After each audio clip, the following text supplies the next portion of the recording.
Good evening, ladies and gentlemen. Welcome to this meeting of the Planning and Development Council of the Town of Oakville. Madam Clerk, do we have any regrets tonight?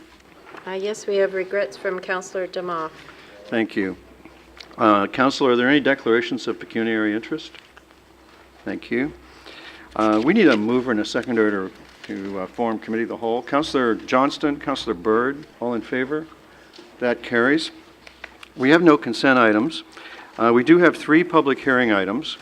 And if a person or a public body does not make oral submissions at a public meeting or make written submission to the Town of Oakville in respect of a proposed official plan amendment, zoning bylaw amendment, and/or plan of subdivision or condominium, the person or public body is not entitled to appeal the decision of Town Council to the Ontario Municipal Board and may not be added as a party to the hearing of an appeal before the Ontario Municipal Board unless, in the opinion of the Board, there are reasonable grounds to do so. Ms. Closey, do you have a presentation for the public hearing item number 1? Mr. Nethery? Yes. Welcome. Council looks forward to your synopsis of the report.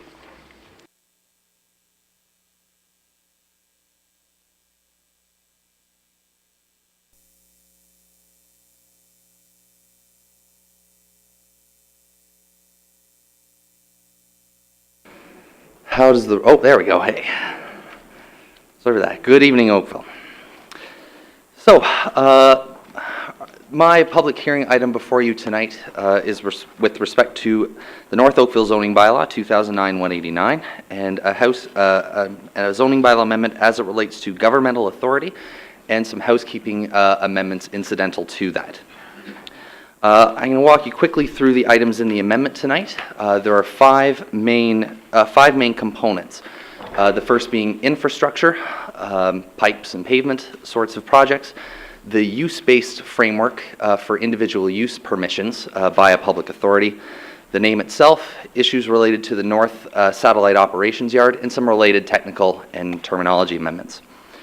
So principally, it can be this entire amendment can be summarized, Mr. Mayor, by switching the approach from governmental authority, as we currently know it in the town, to something called public authority. Now, the governmental authority approach that we have used that we're using in 2009-189 and have used for a long time in 1984-63 sees us relying on a general regulation that permits the user's activities within all zones, the town, the province, the region, and so forth. What this approach would instead do is look at us permitting the individual uses in most zones, all zones, limited number of zones, depending on the context itself. So instead of having this catch-all provision, we'd be looking at individual provisions themselves. Now, as it principally applies to infrastructure, the bylaw 2009-189 right now only permits those types of corridors and services within a public street whose alignment has been approved through an environmental assessment process or a Planning Act approval. And that wording was approved in August of 2011. So until the lands have been reviewed through some sort of a development process, right now the majority of North Oakville is zoned existing development ED. So the ED zone, as it's currently structured, is functioning as if it has a natural heritage system level of protection. The official line work being resolved as development applications come forward. It's created some unnecessary barriers to the early installation of infrastructure outside of the actual NHS.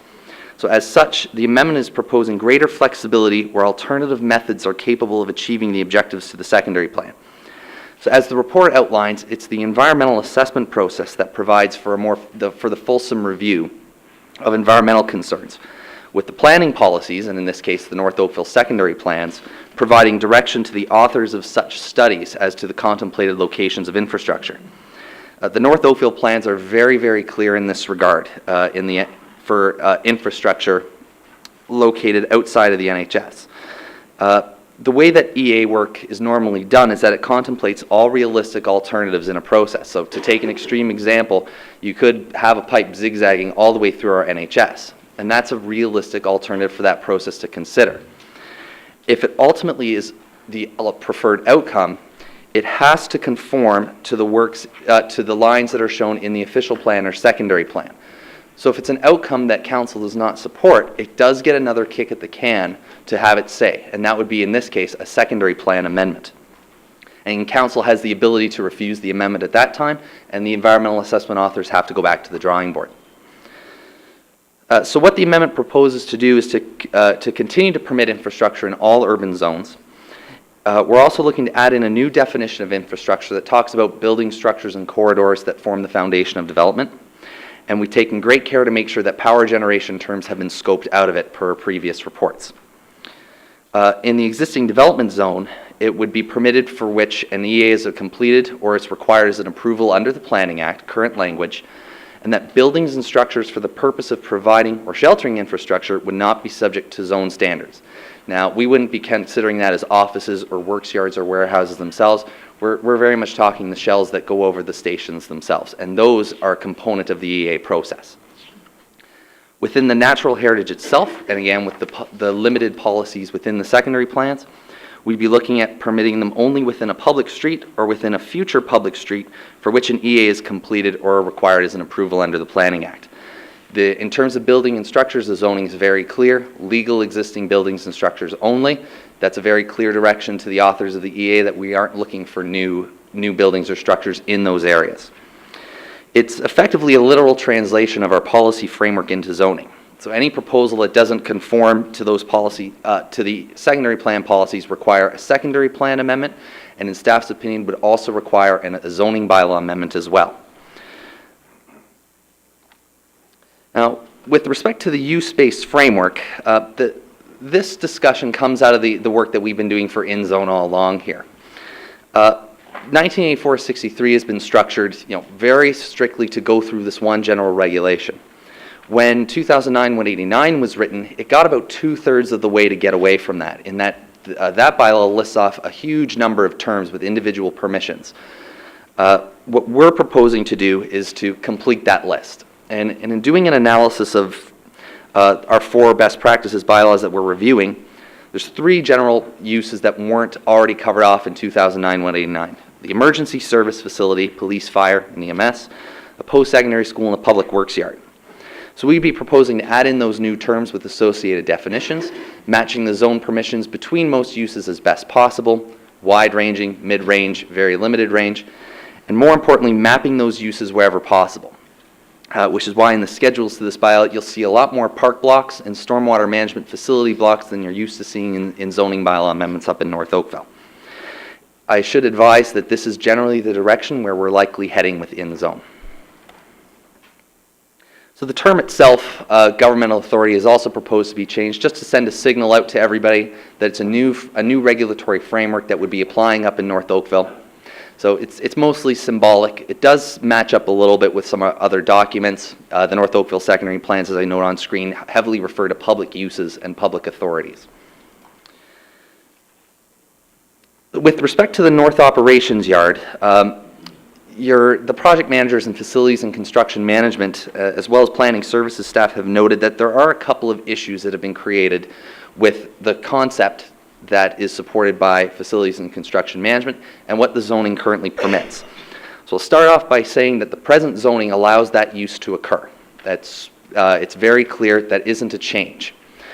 However, there are some operational problems. One is that the minimum height requirement in the community park zone is too high for certain structures for the public works yard and facility service operations. It requires more building than what is actually needed to run the facility. Likewise, the public works yard would be abutting an existing residential zone, which puts a cap on the height of main buildings. So if we need a quick building to go up and we don't want to have that discussion as to what a main building or an accessory building is, that's an obstruction as the zoning currently exists. So it should be clear that in the bylaw, in staff's opinion, that buildings and structures of all heights and massing associated with these public facilities be permitted in order to permit the efficient operation of town services.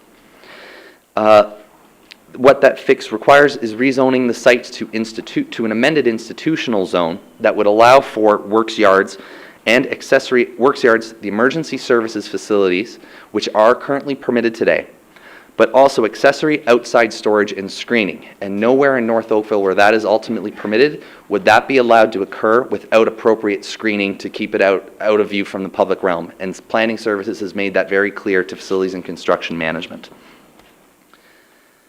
And in just concluding the amendment, there's a number of minor and incidental fixes that have resulted from this.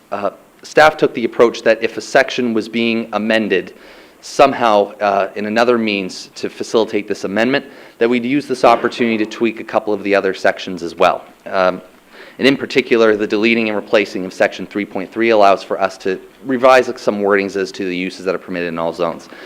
Nothing changes the fundamental intent, nothing creating a new permission. It's just trying to say things a little bit better and a little bit clearer to a user of the bylaw. So the recommendation before you tonight is to adopt the bylaw as it appears in the amending memo that was delivered by clerks this afternoon. After having caught a couple of little fixes, we want to make sure we get it right, of course. With this approach is what that council has taken in terms of previous housekeeping amendments before you. If there's any public comment that does come forward, council reserves the option to receive the report and direct staff to come back with further comment as well. That concludes the presentation. I'd be happy, staff would be happy to answer any questions that you might have. Thank you, Mr. Nethery. Council, do you have questions? Councillor Adams. Could you help me understand one item about the concept of public use versus the government authority who's in charge of something? And it comes in the matter of art galleries. And I just want to understand whether what's being proposed changes anything for the art gallery that exists up on Burnhamthorpe or not. Does it extend any additional uses to them? Are there any changes to the way in which they could operate or expand? I'm going to defer to Ms. Anderson on this. Thanks. Thank you. Through you, Your Worship, to Councillor Adams. The zoning that applies to the Joshua Creek facility is site-specific and it would be retained, and these changes would not have any implications on that. Okay, so there's no implications whatsoever to that operation? Could there be implications to other private operators who might wish to move into the area eventually? I'll answer that, Mr. Mayor. If somebody was looking to go establish a new use up in North Oakville, there's a couple of hurdles that need to be cleared, which this amendment doesn't propose changing. With the bulk of the land zoned existing development, it freezes the use permissions to whatever legally existed back in November of 2009. So if it's on if it's a new use on one of those properties, you'd be looking at a rezoning, at a zoning bylaw amendment to permit the use. On lands that do have the full urban zoning in place, which means that the full range of servicing studies and environmental studies have been completed, the amendment has actually expanded the permissions for those, I'll call them more nice public types of uses where we would encourage them in a wide range of zones, including mixed use areas. The art gallery definition that is proposed wouldn't discriminate between a public sector user or a private sector user. Anybody would be able to take advantage of that permission, provided it's in the correct zone. Thank you very much. Any others? Councillor Bird.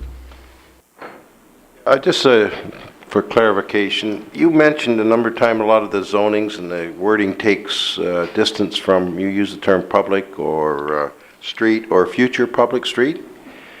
If the street happens to be a condominium, does that change any of the rules? Does the ownership of the street change any kind of rules as to your calculations?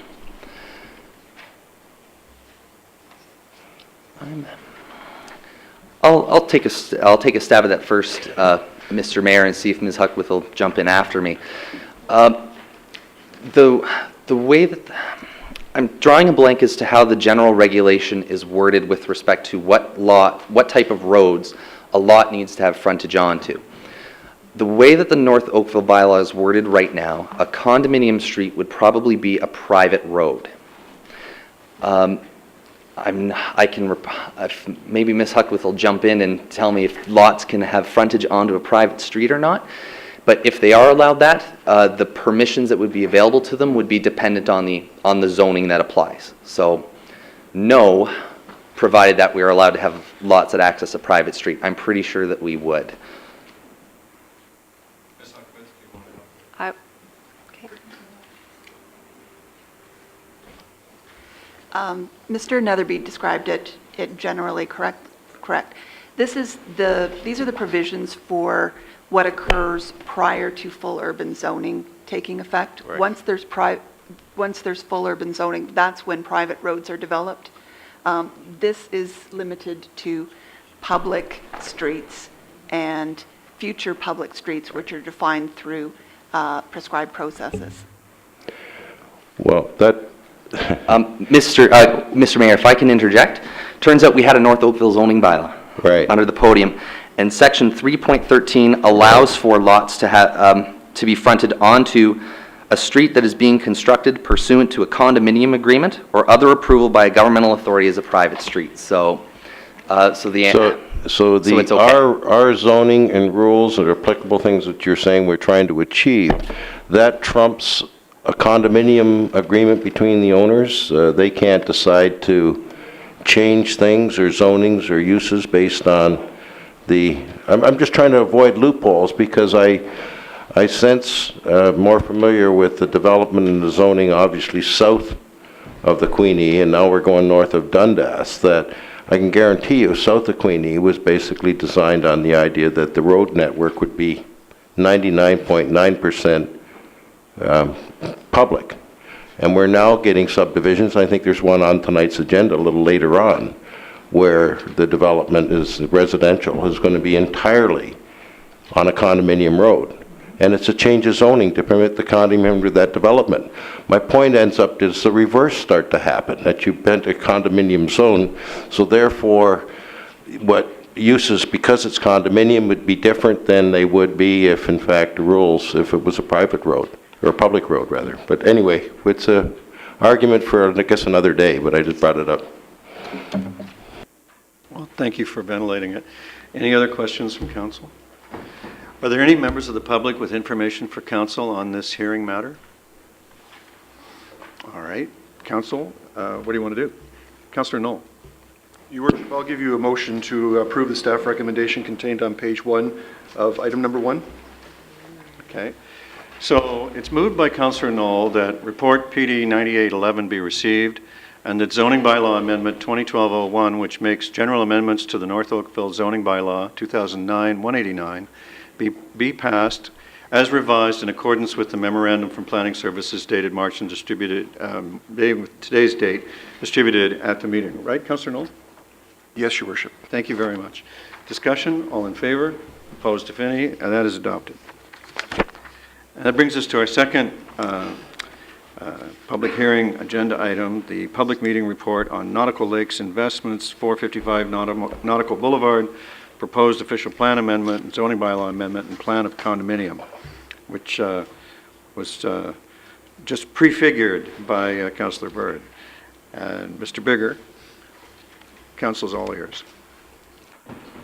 Thank you, Mr. Chair. This item is public hearing item number 2 on page 17 in the agenda. And this is the public meeting for the planning application submitted by Nautical Lakes Investments Incorporated. And this application is proposing an official plan amendment, a zoning bylaw amendment, and a plan of condominium. The purpose of this meeting is to introduce a planning application in conjunction with the statutory public meeting. Council will hear public delegations on the application, ask questions of clarification, and identify planning issues. The report is to be received, and no decisions are to be made at this time.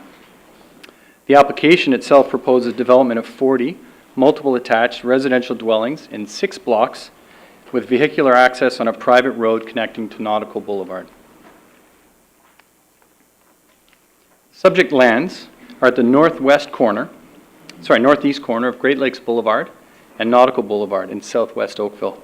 The site is currently flat and vacant. The subject lands are surrounded by a variety of other land uses, including a linear open space feature to the west of the site and to the west of Great Lakes Boulevard. Immediately north is a neighborhood commercial plaza with a variety of retail and service commercial uses there. including restaurants, daycare, convenience store. There's an automobile service station located with convenience retail located at the northwest corner of Great Lakes Boulevard and Rebecca Street. And to the south and surrounding rest of the area, a variety of residential uses consisting of detached dwellings as well detached and multiple attached to the west of the site. Immediately to the east of the site is a Burloak water purification plant, and this facility purifies drinking water for Oakville, Burlington, Milton, and Halton Hills. The existing policy framework for the subject lands has evolved from the original planning permissions granted through the subdivision approval in 2001. Originally, these lands were designated place of worship, with some underlying permissions for daycare, school, community-scale institutional, and low-density residential. In 2005, after remaining vacant for several years, the lands were redesignated neighborhood commercial and zoned appropriately. These permissions continue on the subject lands to this day, although development has not been realized. And this has given rise to the current planning applications. The proposed official plan amendment would redesignate the lands to medium-density residential and would be subject to the policies of the plan, including those that are required to be considered for intensification of stable residential areas. The medium-density residential designation permits multiple attached dwellings, stacked townhouses, apartment uses, and a density range between 30 to 50 dwelling units per site hectare. The subject lands are currently zoned C1, which is for a local shopping center, and this zone permits a range of retail and service commercial uses, much like what is found to the north: food stores, offices, restaurants, and shops. The proposed zoning bylaw amendment would rezone the lands to R8, which is our mixed dwellings zone, and there would be a special provision attached to that. This slide shows you the plan of condominium or the plan of development that's part of the proposal. And this is, again, as mentioned, to permit the development of 40 multiple attached townhouses, essentially, in 6 blocks. And vehicular access is proposed to loop through the site and connect to Nautical Boulevard in 2 locations. This would actually be the condominium component of the site. The effect of this development will be to allow for the creation of freehold units that may be transferred to end purchasers. Public information meeting was held for this application in December of 2011, and we've been receiving, the Planning Services Department has been receiving correspondence ongoing, providing input to the process. The application has been circulated for review and agency comment, and we're looking at matters such as conformity with livable Oakville, the suitability of the zoning amendment to regulate the proposed land uses, consistency with urban design, streetscape, and other landscape requirements, compatibility with adjacent land uses, including the water purification plant, potential impacts on the servicing, stormwater management, increased vehicle traffic, parking, and circulation, the suitability of the transportation system to accommodate this growth, as well as servicing and utility capacity and financial impacts. Next steps in this planning process are to continue to work with the applicant on technical and public issues that have been raised to date in this process. We'll be completing the analysis of the planning application, and we'll be bringing a recommendation report to council in the future at a future Planning and Development Council meeting. So the recommendation, which is before you in the staff report, recommending that comments from the public regarding the proposed official plan amendment, zoning bylaw amendment, and planned condominium by Nautical Lakes Investments be received. Thank you, Mr. Bigger. Councillor Robinson has a question for you. Thank you, Your Worship. Adjacent to the site that we're dealing with, there's a bunch of other R8 land use zones. Have you any idea how many individual dwellings there would be in the other R8s that are just to the west of that? To the west, on the other side of Great Lakes Yeah, Boulevard? yeah. The number of dwellings, I wouldn't know, but just looking at the air photo, there would be a half dozen blocks of this type of housing. And how many in a block? Oh, you could have, similar to this proposal, you could have up to 15, 20 units per block, a dozen perhaps. You could count them here. Oops, pardon me. This proposal has blocks of 7 or 8, 9 per block. So how many do you think would there be R8 homes on the other side of Great Lakes? Just an estimate. So maybe I could 50 count them, but Yeah, I, maybe 50, 75 nearby. We could count them up and back to you on that if you'd like. I wouldn't mind later. Sure. Okay, thanks. Thanks, Your Worship. All right, thank you, Councillor Robinson. Any other questions? Councillor Elgar. Thank you. Through your worship, thank you for the presentation. I guess when I look at what they're proposing here, I would like to know why staff initially zoned this as C1. There must have been some logic in the planning process, and I'd be interested in knowing why.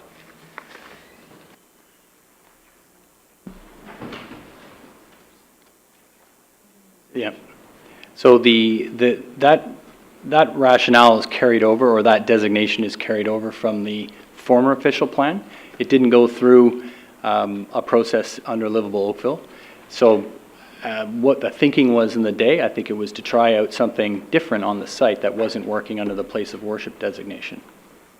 Have any of the other lands in that immediate area been flipped from commercial to residential? Sorry, through your worship to Councillor Elgar, just going back to the rationale, the site originally was part of the subdivision development, and as a remaining parcel in 2001, was actually designated as a place of worship, which also allowed for other community uses and institutional uses, as well as low-density residential. And it was through an update to the previous plan in 2005, because the site had been vacant for many years and none of those uses undertaken, that it was considered to be redesignated for the neighborhood commercial to be an extension of the property to the north. So at that time, it was designated and zoned as, and has again continued to remain vacant for a total of 13 years. So with the Livable Oakville plan, it was just a carryover of the previous designation. And on the second point, I'm not aware of changes to going from residential, other than in the previous plan, there was the allowance for other uses to be permitted. Okay, I appreciate that. Just a question, I'm not sure whether you can answer, but can you tell me value of property, commercial versus residential? If there's any difference? Through your worship, there is a difference. It would depend on the location, the context, the size, but there is a difference. Which way? Again, it depends on the location, context, and size. We have residential uses that have higher value. We have commercial uses that have higher value. Thank you.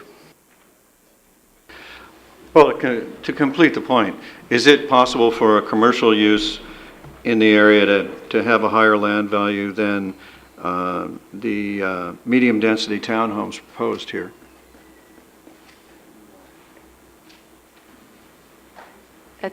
Again, it depends, but it is possible depending on the assessed value. Yeah, thank you.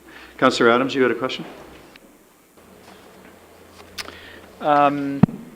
I just noted we've got a letter here from Terrence Young, the MP, regarding this item. Is this a formal position of the Government of Canada? Seeing as it's on House of Commons letterhead? Is there a federal interest in this matter?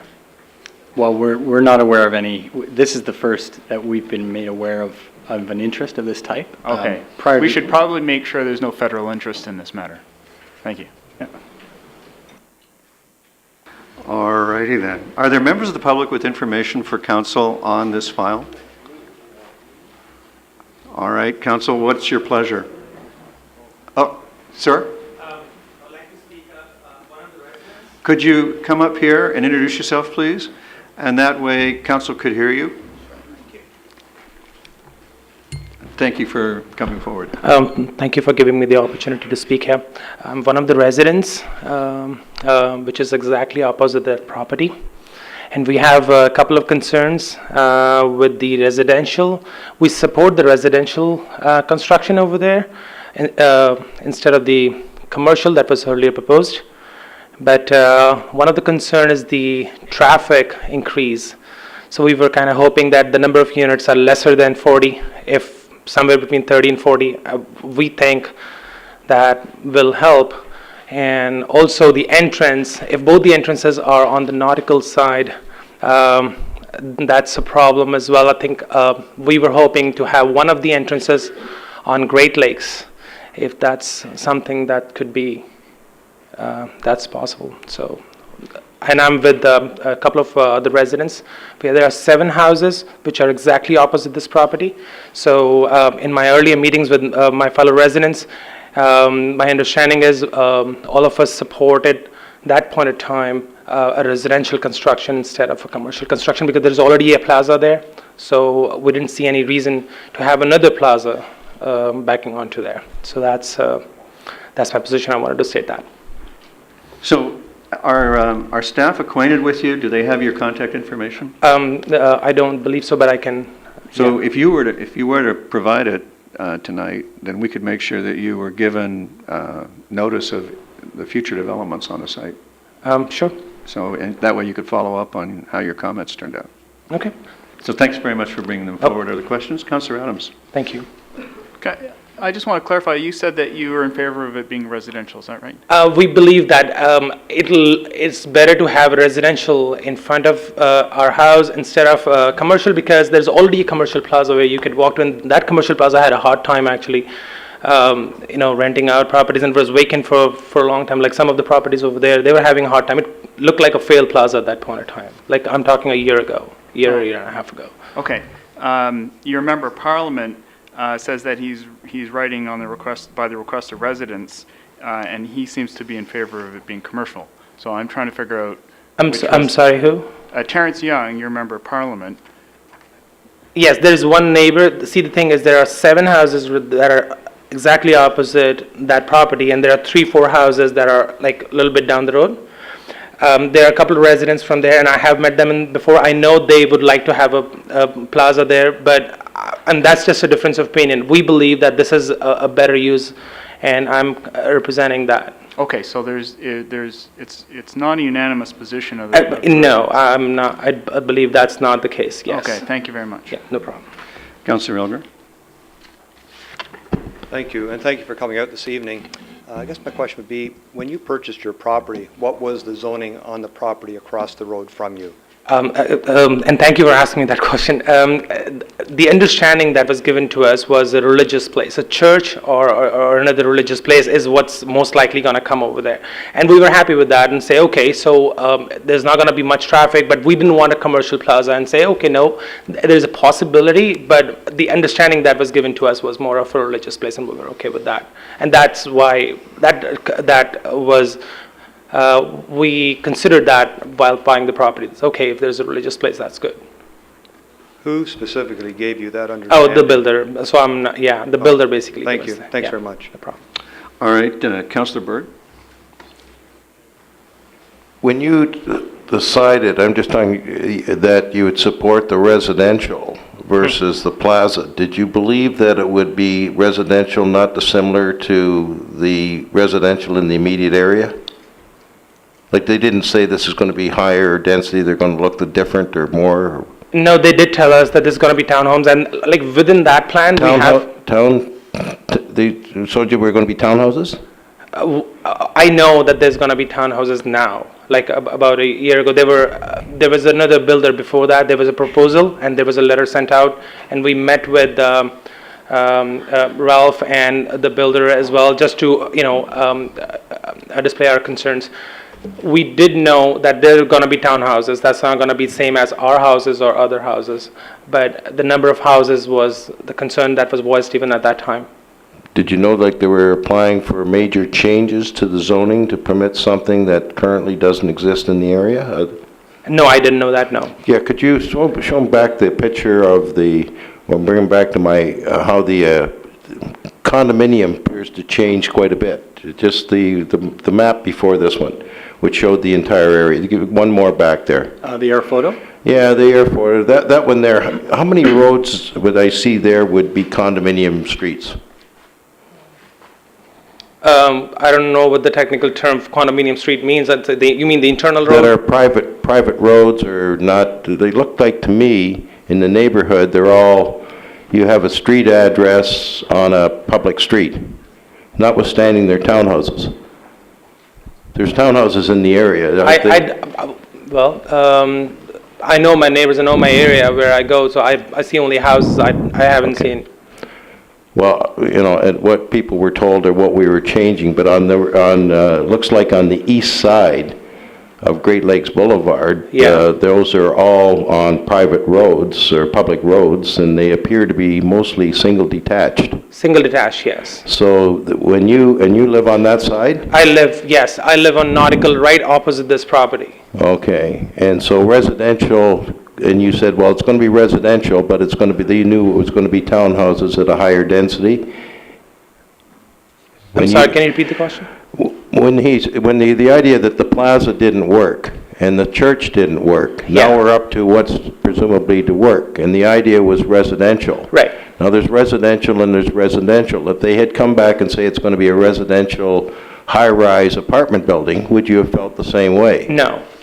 So it was the building, or I'm trying to get at, this is a change what are being asked to because of the condominium. It's my interpretation, you can do the calculations, and I think Ralph asked you, that seems to be the condominium changes the density.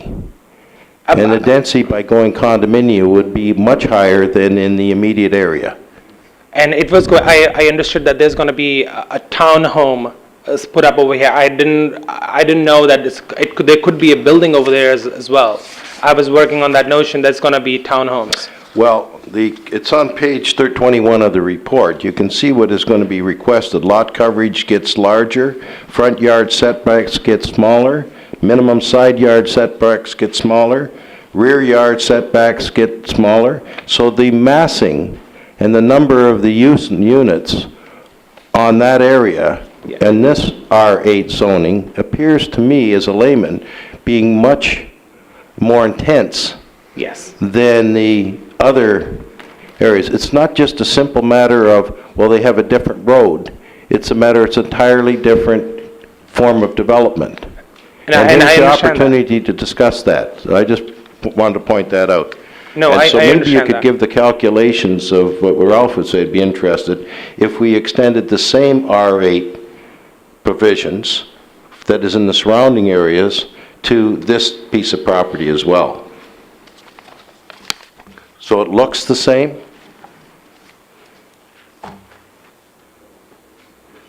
Councillor Robinson, I think.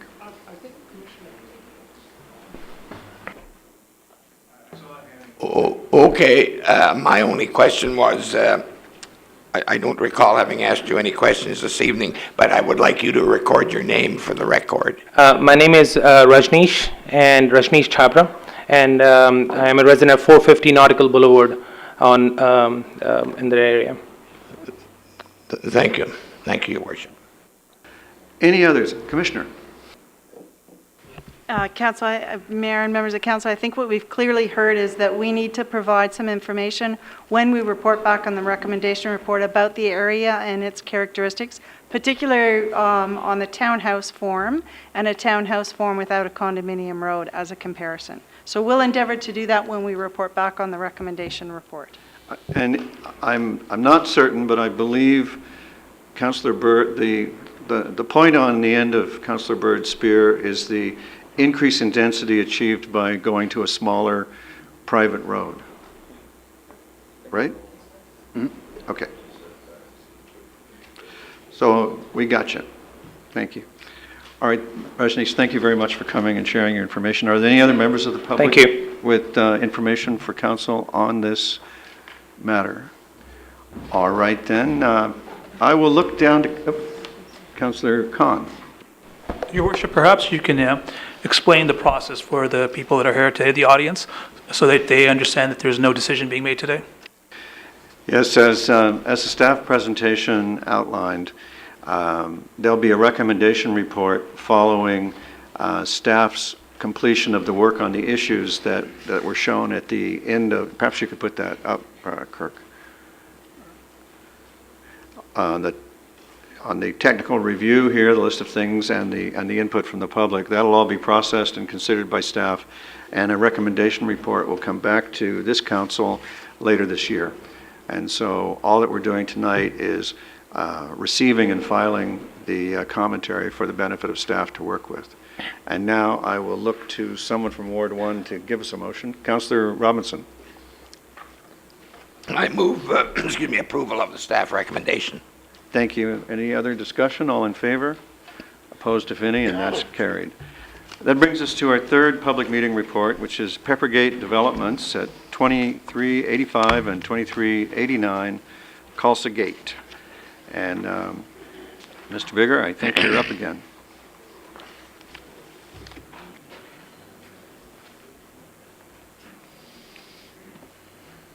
I am, thank you, Your Worship.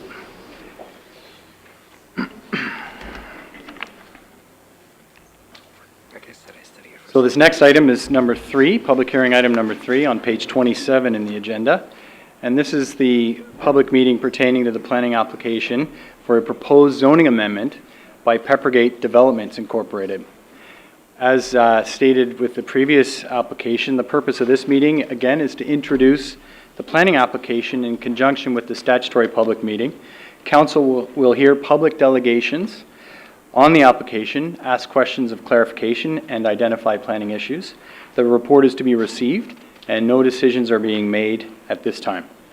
The application proposes to rezone the lands to permit the development of 147 residential stacked townhouse units in 7 blocks with an underground parking structure on an internal private road accessed from Barronwood Drive. The lands are located at the municipal address 2385 and 2389 Culsa Gate, which is formerly known as Old Bronte Road, in Palermo Village, and this is generally south of Dundas Street and east of Bronte Road. The subject lands are currently developed with 2 detached residential dwellings. The adjacent lands to the north are occupied by a place of worship, and the lands to the east and west are vacant.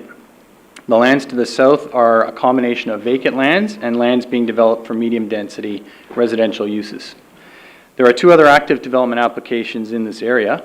Directly opposite this site to the east at 2390 Culsa Gate, the development of 152 stacked townhouse units is proposed there.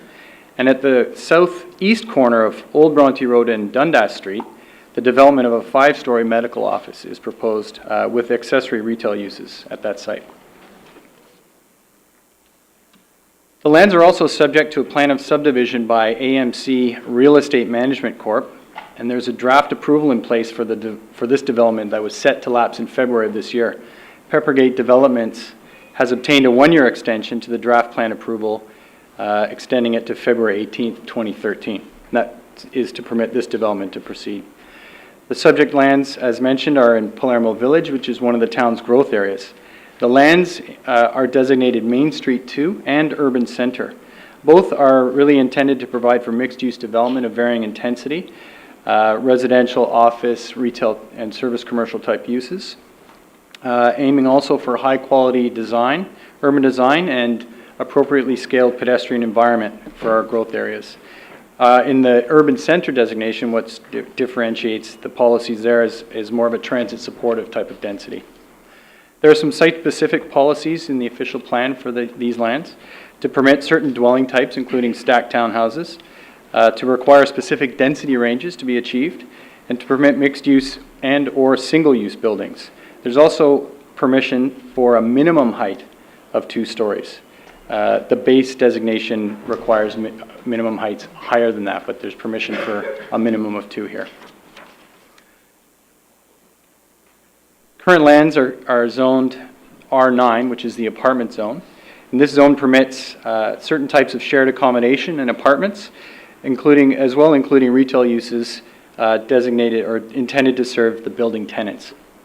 The lands are also subject to Special Provision 776, which provides further regulation for permissions of local shopping center uses, such as food shops, stores, professional offices, and restaurants. The proposed zoning bylaw amendment would rezone the lands to R9, again with a special provision, and essentially the rezoning would be for a straight residential zone.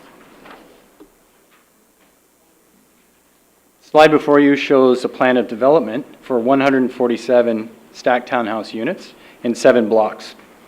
So each of the numbers, say number 1, 2, 3, up through 22, each of those has 5 units in it. And so that's the sort of scale and intensity of it. The internal private road is shown coming off Barronwood Drive with the access to the parking structure is that little upside down J to the north. Show you the arrow there. That's the access to the underground parking. The design of this site is being partly shaped by the directions contained in the Old Bronte Road Calcigate Streetscape Plan. That plan contains design concepts that combine to produce a cohesive strategy for Calcigate, which is the western edge of this site. The cohesive strategy is intended to reflect local context, to promote a pedestrian-oriented environment in a neighborhood that is safe, attractive, and accessible. It's also to provide cohesion between the public and the private realms as this area develops. That streetscape plan, the December draft, is scheduled for Planning and Development Council on April 10th of this year, 2012. Pending the outcome of that meeting, the plan may be used to inform further review of this application. Public meeting was held on January 28th, 2012. And we have been receiving correspondence as well, providing input to this development. Technical review and agency comment is underway to look at conformity with the livable Oakville plan, the suitability of the zoning amendment to regulate the proposed land uses, consistency with the Old Bronte Road Calcigate Streetscape Plan and other urban design streetscape and landscape guidelines, potential impacts from vehicle traffic, patterns of circulation, and the extension and conclusion of Barronwood Drive, the relationship of this proposal in the context of the existing approved subdivision, draft approved subdivision, and a possible merger of excess road right-of-way into the development land. So there's some public-private opportunities there as well. Next steps are to continue to work cooperatively with the applicant to resolve some technical and public issues that have been raised to date, to complete our analysis of the application, and to bring a recommendation report that addresses all of these issues to a future Planning and Development Council meeting. The recommendation, which is before you, is to receive comments from the public regarding the proposed zoning bylaw amendment by Peppergate Developments. And that concludes my presentation. Thank you. Thank you for the presentation and the synopsis of the report. Councillor Elgar. Thank you for this presentation also. What I'm wondering is, have you received comments from Barronwood residents related to the fact that they are not in favor of the exiting from this development going on to Barronwood, that they would rather have it on Calcigate? Has that been duly recorded by different people? We have had input to that effect, expressing that opinion. We also had a discussion about that view at the public information meeting that was held earlier in the year. So that will all be taken into consideration before the final report comes back to us? Yes, it will.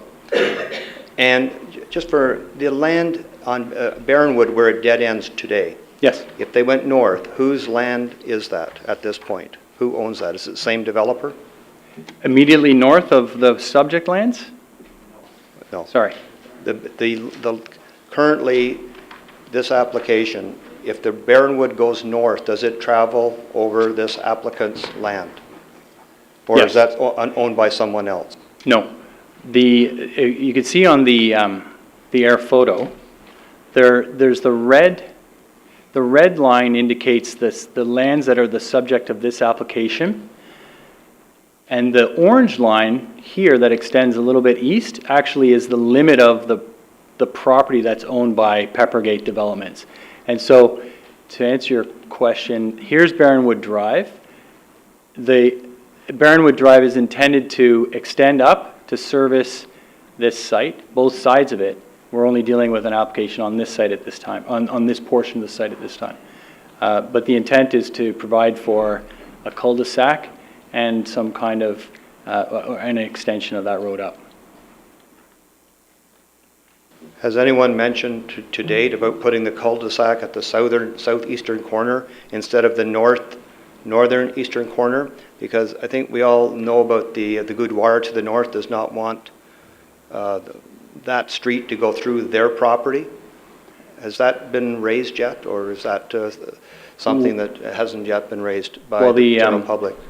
The Gurdwara lands to the north, we've been in communication directly with some representatives from that organization, and just reinforcing the council's position and the staff outlook is that there's no intent to extend Barronwood onto those lands at this time. So we're dealing with how Barronwood would be concluded on the property to the south of the Gurdwara lands.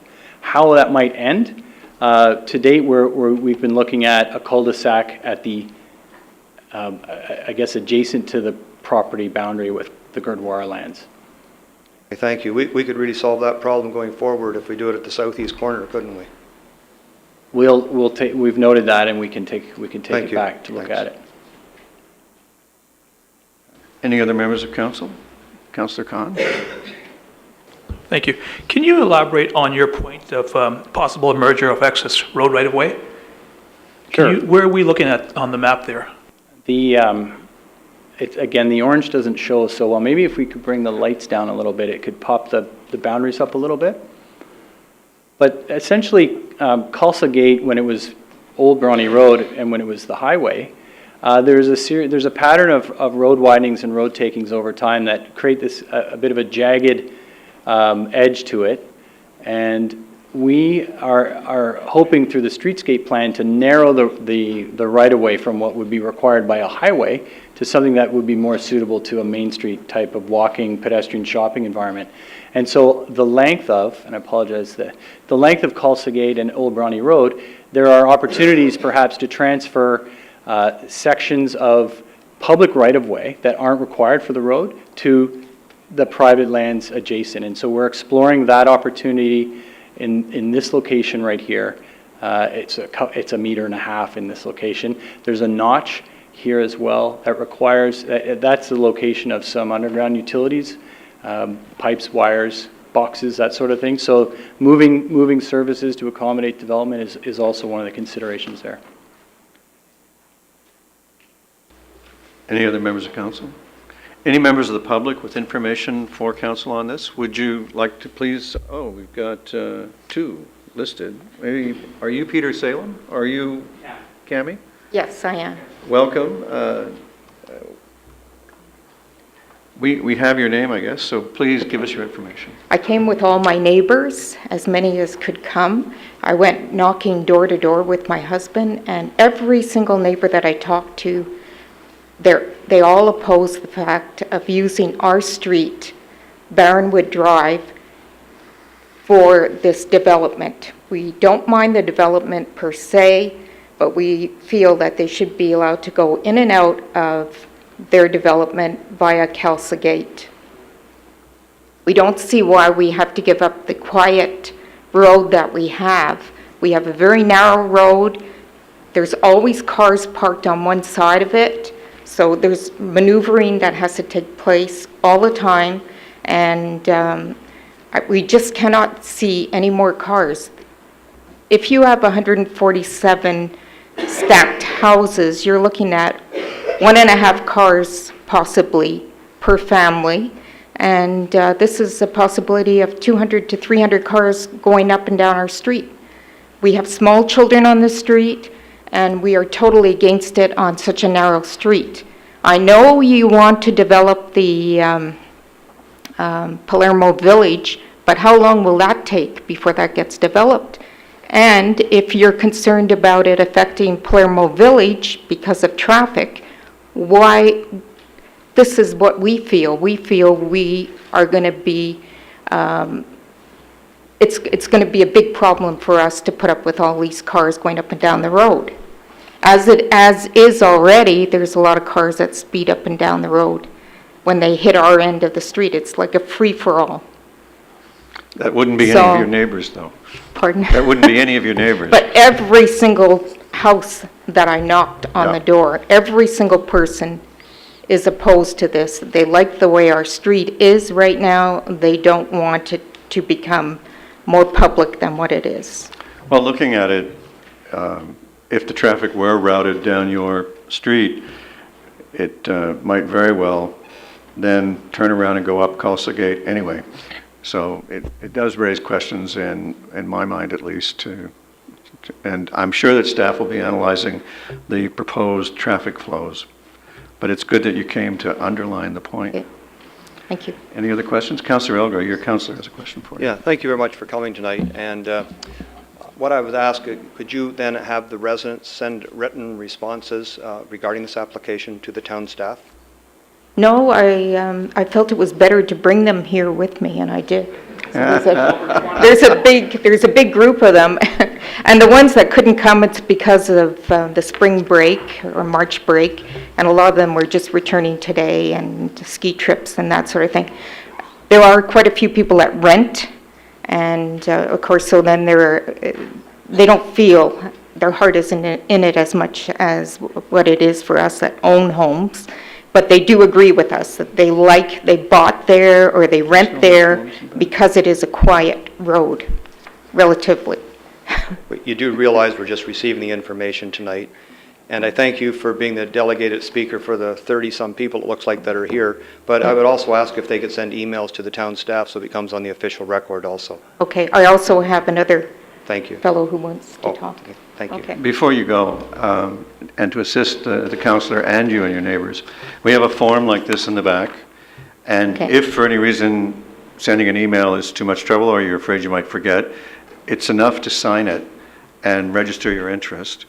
And there's room to say, I agree with Cammie or whatever, that would allow staff to then count your input. So there's a couple ways now for you to participate and to show your numbers, so to speak. All right? Thank you very much for Thank you. coming. So, Madam Clerk, the next delegation? We have another delegation, Peter Salem. Yes, hi, I'm Peter Salem. Mr. Salem, welcome. Council looks forward to your information. Thank you very much, Honorable Mayor. I wanted to bring to the attention to everyone here who's involved that I may be one person who has only been in the area for 2+ years. There have been people who have been in the area for 4 years, and one lady that's been in the area on Barronwood Drive for 8 years. 8 years of dust, dirt, and construction trucks coming up and down the road. We have small children, we have dogs, we have grandchildren. It is not a safe place to live. The homes are upwards of $500,000 now. It's a nice community. We do not need extra dust and dirt for another 8 years. Unfortunately, Crystal Homes has been there for quite some time, and this is not about them, but if another developer is going to come in for another 5 to 8 years, and then more homes being proposed even further north, then why not use Calcigate, which is already highway-size road, for access to Calcigate? I'm sorry, but logic here should take precedent. Barronwood is so narrow that when one side of the street has cars parked on it, only one car can drive by. So another 30 people behind me, which will all sign the form tonight. We will not sit, and while this happens, there's 99% of the neighbors. Maybe a few of them are renters. I've spoken to about 5 renters, but they all agree as well and would sign a petition. So if we have to go to that, we will. If there's any questions you have my cell phone number and my email. Super. Let me just say that in Oakville, democracy extends to everyone, renter or property owner. Okay. You have no less say because you rent than because you own. So please, nobody buy into the theory that you're second class. Okay, we'll let the renters know that. Thank you very much. Yes, I just wanted to clarify what's necessary for residents if they wish to preserve their appeal rights with respect to this matter. Either speaking at a public meeting or a written comment to council. So they may make this comment now, but just signing your name and your address at the back, that will get future notification, but an email or a petition or something else, or even writing, I don't like item number 3, something is necessary to preserve their appeal rights. Would a comment be obtained, that status, if they wrote, I agree with Peter or I agree with Cammie?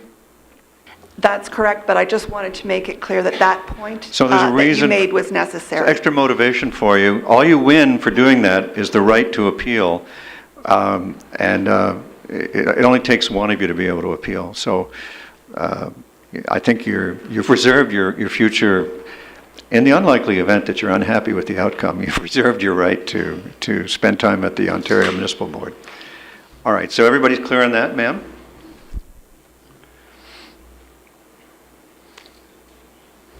If you'd just give us your name and address and share your information. Hello, my name is Olena Stepovic. I'm a resident at 2254 Baronwood Drive. I apologize, my name is not in the list of the speakers. I just want to add a couple of technical details that I went and researched. I agree with everything and support everything that's just been said, but my main concern is the safety of my children because we live at the Baronwood, which is almost closer to the West Oak Trail. It's townhouse. It's as it has been already said, it's a narrow street. And when I load or unload my kids from the car, it's really short distance to the road. So far it's being bearable. It's still, as was mentioned, the street goes downhill, so cars tend to speed up. So I went and checked the traffic analysis report provided by the Peppergate development. They did the analysis of the intersection, of the traffic load, how many cars will go in the morning peak hours, afternoon peak hours. The one number they didn't mention in their report, so they referred to the Institute of Transportation Engineers, and I went to their documents, and according to their documents, the similar development of this density for 147 unit will produce 6 trips per unit a day. So 6 trips per unit a day, it's 1,000 car trips just passing our house and my neighbors' houses. So I agree with everything, with dust, with property value, with safety, with comfort. But again, my major concern is safety.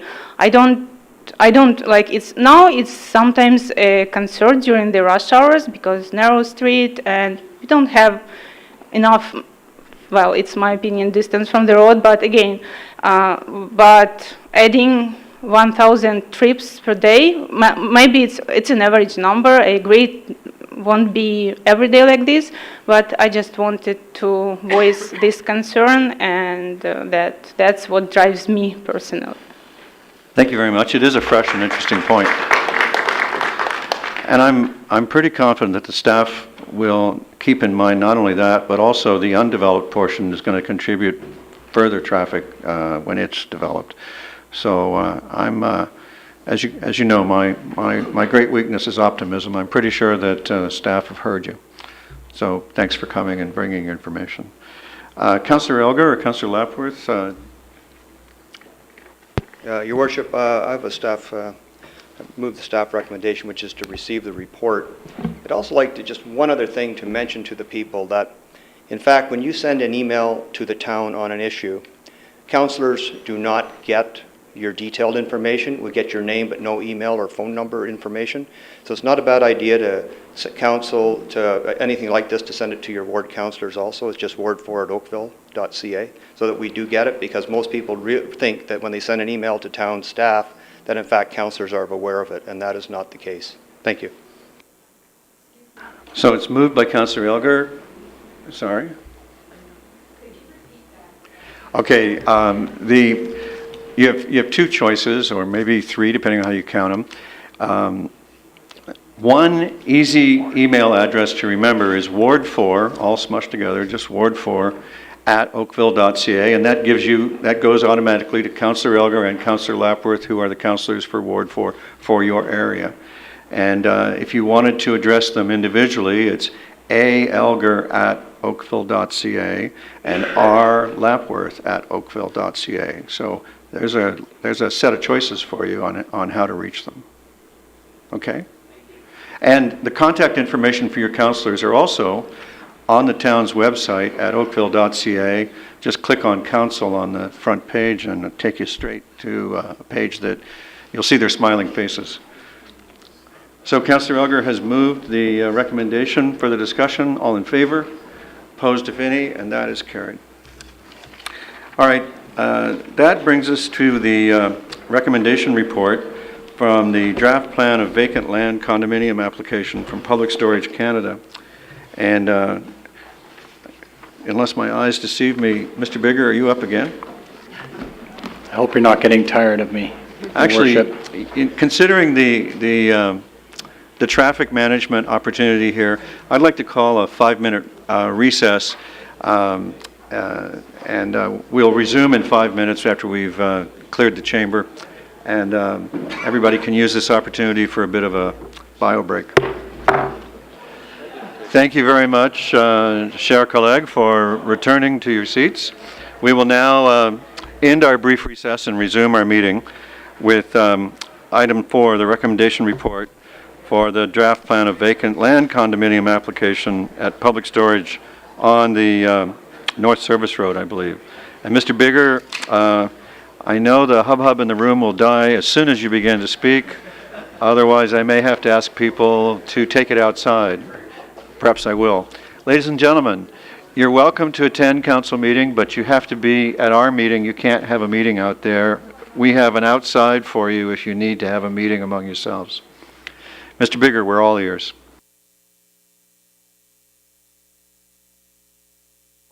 My mic's not on. There it is. Delay. Thank you, Mr. Chair. Next item is number 4, and it's a recommendation report. It's on page 37 in the agenda, and this is pertaining to the plan of vacant land condominium by Public Storage Canada Limited. These lands are located at 1333 North Service Road West, north of the QEW, between 3rd and 4th lines. The lands presently contain a public self-storage facility on the west half of the site, while the east portion is vacant. The lands are located in an employment area with employment uses adjacent to the east and west.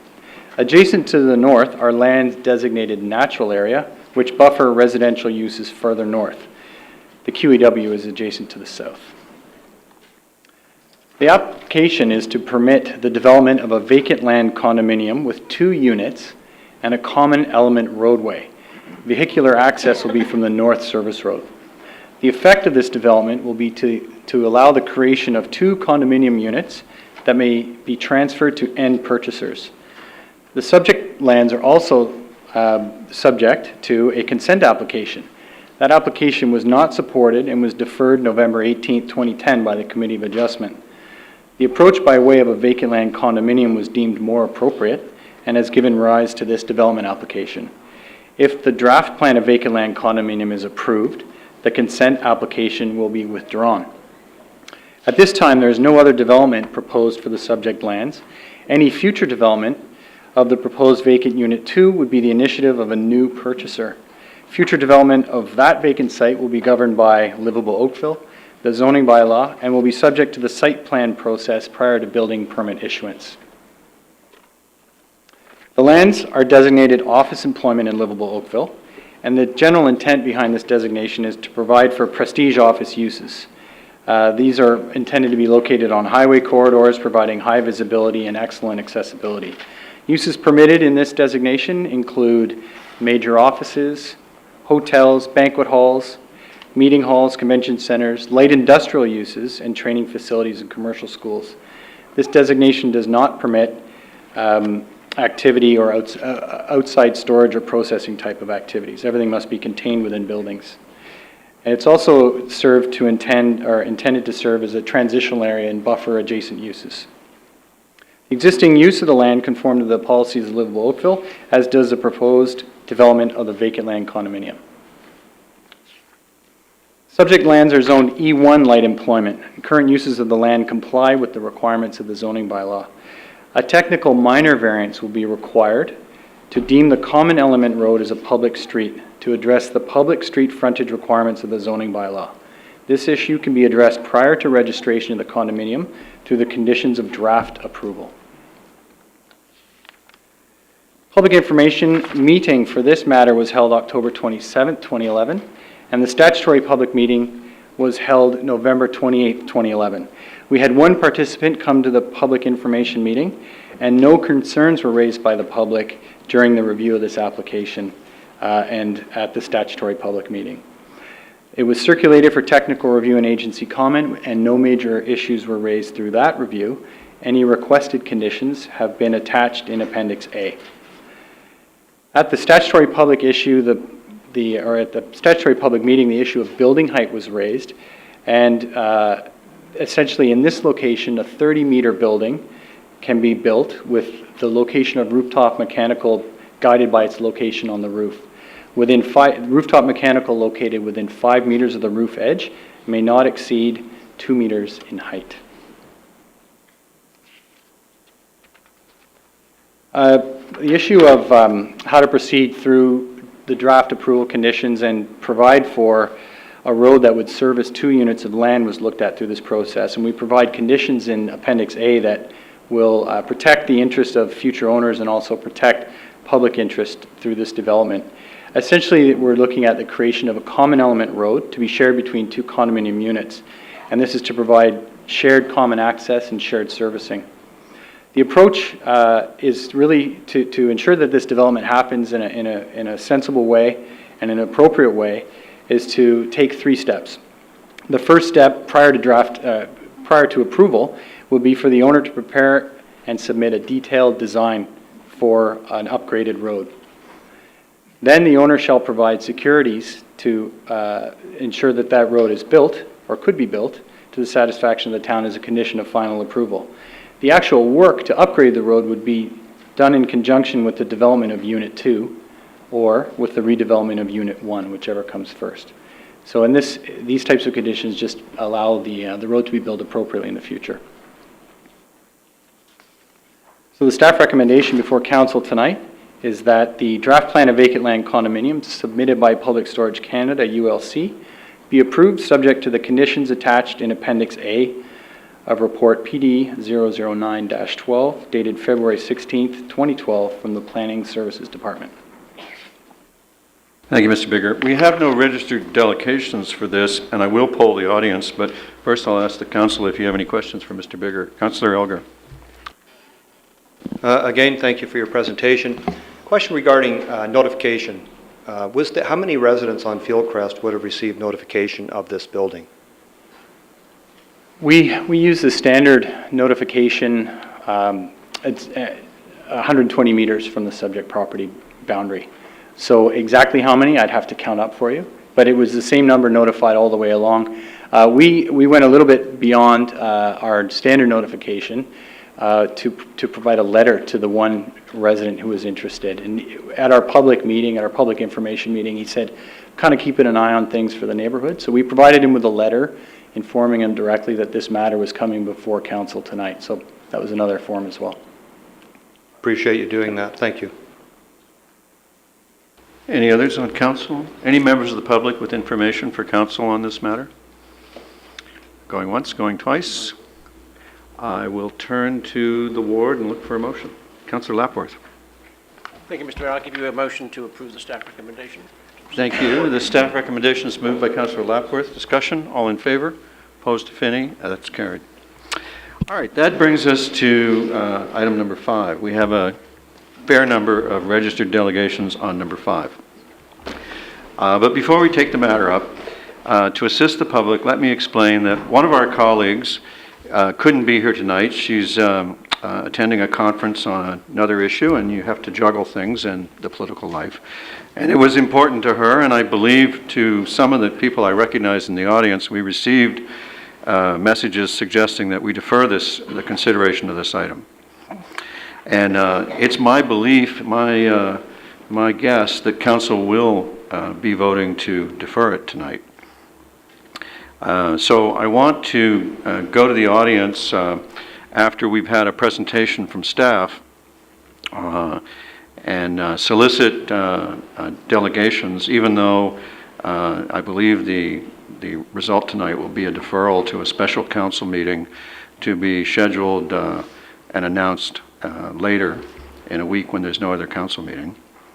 And by way of explanation, we have a procedure bylaw that asks people not to tell us the same thing twice. So you will be free to speak tonight if you wish, but if you wish to speak again at the subsequent meeting, you would need to have something fresh to say if you were going to observe the spirit of our procedure bylaw. So it follows that you could elect to keep your powder dry and hold your fire for the actual meeting. But you'll have that choice when we come to you after the presentation from the staff. So I hope that's clear, and I'll turn now to Mr. Nethery. Thank you, Mr. Mayor, but Ms. Closey will start. Actually, Mayor and members of council. Perhaps I'll turn to the commissioner. Mayor and members of council, I was going to provide some opening remarks and then turn it over to Joe for the detailed presentation, and then I was going to conclude as well. So tonight we're presenting the final or the proposed protocol for council's consideration, but before I begin, I wanted to make sure that we were all of the same understanding in terms of telecommunications. Industry Canada has the sole responsibility for approval of telecommunications. The municipal role in the approval process is limited to providing comments to Industry Canada for their then consideration and approval. Accordingly, no matter what policy, position, or protocol we may have adopted here, that sole regulatory authority still rests with Industry Canada in order to issue any radio license.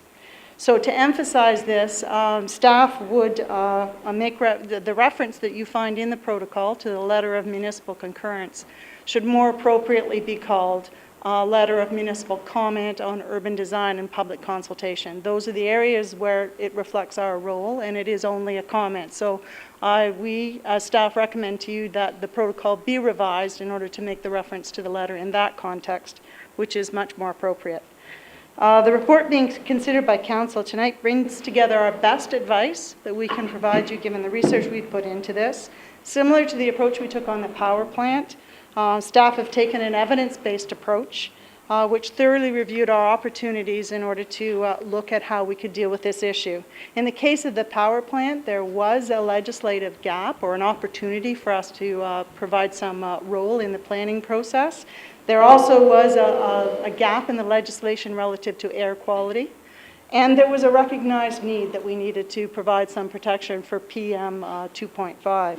So in that case, council and staff had the opportunity to bring to you a bylaw, such as our air quality bylaw, in order to fill that gap in legislative role. In the case of radio communications, our role is solely to provide comments in order to influence the decision that is then made by Industry Canada. There's no gap in legislative framework. There's no opportunity for us to create a jurisdictional role for ourselves.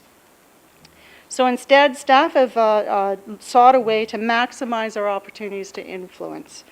So we've looked at our complete role of influence and our possibilities to impact that and provided you with those opportunities. In the last week, I think Mississauga has brought out their interim protocol. Mississauga primarily sets parameters around public consultation. The parameters are actually very similar to the parameters we had in the interim protocol and as are still reflected in our final protocol. Staff in adopting the interim protocol, or staff in bringing council in adopting the interim protocol, relied upon the evidence that was brought together at that time. Staff have completed our review. We've looked at several other examples and bringing you fresh information to consider. The proposed protocol before you allows the town to provide relevant and reasonable comments to maximize our influence. As we learned over the past 5 months, one of the key factors that influences Industry Canada's decision-making is their mandate to provide a robust wireless network coverage for all Canadians. Industry Canada has also recently announced its intention to sell additional spectrum licenses in order to increase the competitive environment within the radio communication fields. This will result in the need for additional radio communication installations throughout Canada.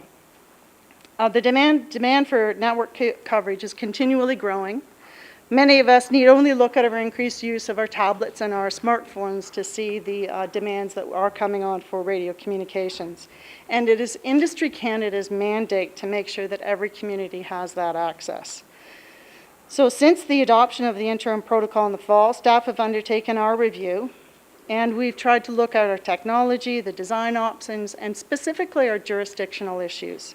The scope of our influence with Industry Canada is related strictly to the parameters of good design, lot siting, and the requirements for public communication. These are the 3 areas where we can influence Industry Canada.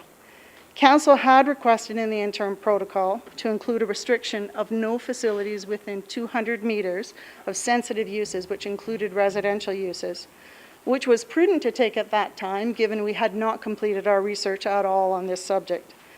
Staff have concluded on our research, and in taking an evidence-based approach, we have not recommended the 200 meters. What we have recommended is the standards that we know have a solid foundation in the evidence that we've collected, and that our jurisdictional opinion is based on the design and lot siting that we can then have an influence on Industry Canada. So to be very clear, the setback restrictions related to health issues have been explicitly ruled out by Industry Canada. They have indicated to us in time again through meetings that it is outside the scope of municipal jurisdiction. They rely entirely on Health Canada in order to provide the health issue, and the municipalities have no opportunity to provide any comment in that regard. So staff have also requested the Medical Officer of Health, and you see his comments within the report, and for his comment on the health impacts, and he has also relied on Health Canada. So we went out to look and explore from those expertise in terms of what are the issues relative to that, and have been clearly told that we have no jurisdiction in those areas. So with those opening remarks, I wanted to now turn it over to Joe Nethery. Joe is going to present the interim protocol and the changes that were made with the final protocol, and as I said, I'll conclude with some final remarks. Joe? Thank you. Thank you, Ms. Closey, Mr. Mayor, members of council. So to continue on from where Ms. Closey left off, I have an action-packed agenda here. I'm going to start off discussing the Industry Canada approval process itself and how it ends up in our lap. I'll quickly review the content of the interim protocol and what it is that the town is doing at this time. I'll summarize the main proposed changes to the interim protocol itself, and then talk a little more specifically about the power density calculation from the interim protocol, Safety Code 6 and health as well, and the question of setbacks and protocols. And like as with any good presentation, we'd love to finish with your questions at the end. So to begin, Industry Canada is the body that issues all approvals for radio and spectrum licenses. It's Industry Canada's mandate to provide that robust network coverage to all Canadians, and as such, they've taken a position to broadly permit as many types of facilities as of right in virtually any location. They've given the permission for facilities for cellular operators through something that's called a spectrum license. And with those, the federal government grants the use of a particular part of the broader radio frequency spectrum to that individual license holder. It includes, as a condition of that, the ability to erect new facilities in accordance with the protocol that they maintain, awkwardly named CPC 2-003. In other words, most facilities that transmit under a spectrum license already have Industry Canada's permission to be erected. So where the town fits in is as a commenting agency that proponents are asked to consult with on facilities that have not already been excluded from public consultation. The town doesn't ever issue any form of approval over these facilities on private lands. For areas where no protocol exists, Industry Canada does have a default protocol to guide this consultation, but it covers public notification only. So what municipalities have is the option of adopting a local protocol or procedure that sets out the expectations and our commenting process regarding the three areas that Ms. Closey touched on: facility design, siting on a lot, and defining the public consultation process. So the interim protocol right now contains a number of objectives, jurisdictional statements, and interpretation type clauses that set out the basis for our commenting on these facilities. There's definitions also added to assist in doing that. And it also speaks to application requirements, the possible outcomes for town comments on proposals, and the timeframes for delivering a proper response to Industry Canada. Now, where the interim protocol right now goes into particular depth is in three areas. The first are the facilities that are excluded from consultation with the town or general public. So the interim protocols list copies Industry Canada's list of 5 excluded types of facilities. For those 5, which include additions or modifications to an existing building or towers underneath a certain height, and that also includes replacement towers that only go up a certain height where one exists, Industry Canada doesn't require any type of public information whatsoever. No notice, no consultation, and the town doesn't have the ability to compel that consultation either. What the interim protocol does provide an additional exclusion from public consultation only for facilities that are predominantly located on designated employment lands, which I'll speak to in a few slides. The second area is facility design. So land use authorities like the town of Oakville are asked to provide a statement on the preferred designs for new radio communications facilities.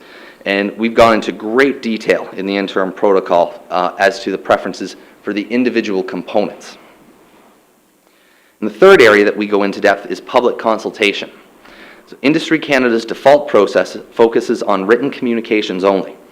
Now, they do allow land use authorities like the town to define a process that satisfies our local needs. And a key goal in developing the interim protocol was for us to increase communication on these facilities to residents where we could. So this means informing as many people as possible through a variety of means. And the interim protocol does that by requiring a mailed notice and a written process, an open house, a notice sign on the subject property, and a newspaper advertisement for facilities over 30 meters in height, which for clarity purposes is a federal requirement as well. So as Ms. Closey said, the purpose of having that interim protocol is to allow staff and council to receive feedback and to do more research on this issue. So staff's consulted with the public and stakeholders over the winter, and we're recommending a series of changes to create a final version. And staff's opinion, it results in that evidence-based protocol that addresses reasonable and relevant concerns within the limited sphere of influence that Industry Canada gives to us as a land use authority. So up front, with respect to jurisdictional and other interpretive changes, staff have wanted to make that clearer. The protocol now, we think, speaks clearer as to what it is the town can and cannot regulate and comment upon, and how we fit under the federal approval process. So the final protocol contains a revised policy identifying the difference between radio license and a spectrum license, radio being individual, spectrum being general and geographic. In addition to the Land Use Authorities Clause that recognizes the multiple organizations in Oakville that are consulted on these installations, such as the Region of Halton, the province, and where applicable, the federal government. Industry Canada advised that they rely on each of those bodies for comment based upon the location of the proposed facility. And that impacts how the town is able to comment on these facilities. And a new final section is calling for 2 post-construction documents to be submitted to the town. As-built construction drawings would remain on file and be available for review by staff, the council, and the public. And a Safety Code 6 site validation report is also being requested, which I'll discuss on the next slide. With respect to application content itself, staff has identified a need for additional information in order for us to provide more informed comments. Staff are recommending adding more facility design information into the contents of a submission. This will be used by our urban design team to evaluate the design of the facility against our protocol's specified preferences. Staff has also eliminated items relating to network coverage and electronic interference that the town has no ability or jurisdiction to evaluate or provide comment upon. Now, staff have done some more research into the power density calculation that's been requested by council. And what we've learned is that proponents of a new radio communications facility are required to submit this figure once the facility is constructed. It's called a site validation report. And it's difficult for the proponent to provide the exact figure that council was seeking up front before the specific components for the facility have been selected. So what we're recommending is that a copy of the Safety Code 6 site validation report be included in the new post-construction document section, and that an estimate of the maximum radio frequency exposure be supplied at the time of application. With respect to facility design, some of staff's design preferences were not fully expressed in the interim protocol. So 2 key changes are proposed to provide clear and specific advice to proponents and Industry Canada regarding the town's expectations of what constitutes good urban design. One is that staff has rewritten the support structure preferences to create a set of options depending on how the installation is to be built. Co-located on an existing building or structure, single carrier monopoles or other streamlined structures, and stealth design techniques that hide the antenna away. And 2, Staff has created a new policy that ranks the preferences for siting facilities on a lot itself. A number of minor word changes are also proposed by our urban design staff to clarify meanings and interpretations.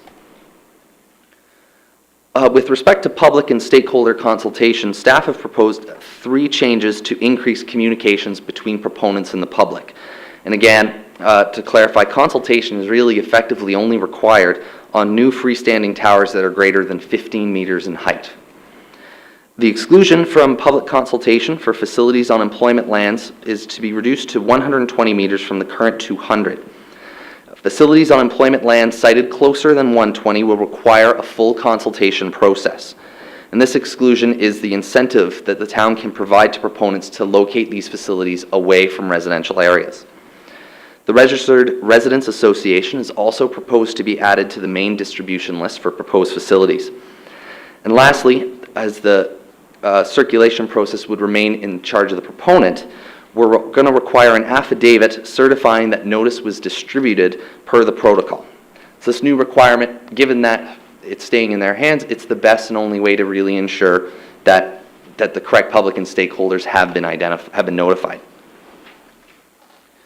Now, we do recognize that health and safety is a concern. And what Industry Canada does is they follow Health Canada's Safety Code 6.